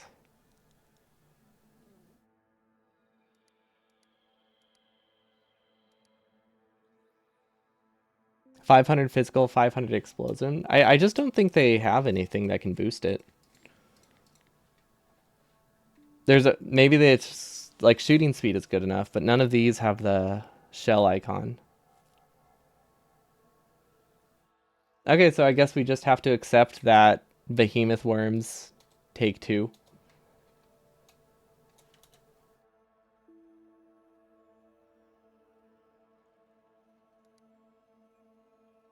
Yeah, it didn't have like 500 plus something. I was hoping maybe there was something later down the line. But if it's not with explosive cannon shells and railguns, I doubt there's anything. Yeah, if we just look at the infinite, we should be fine.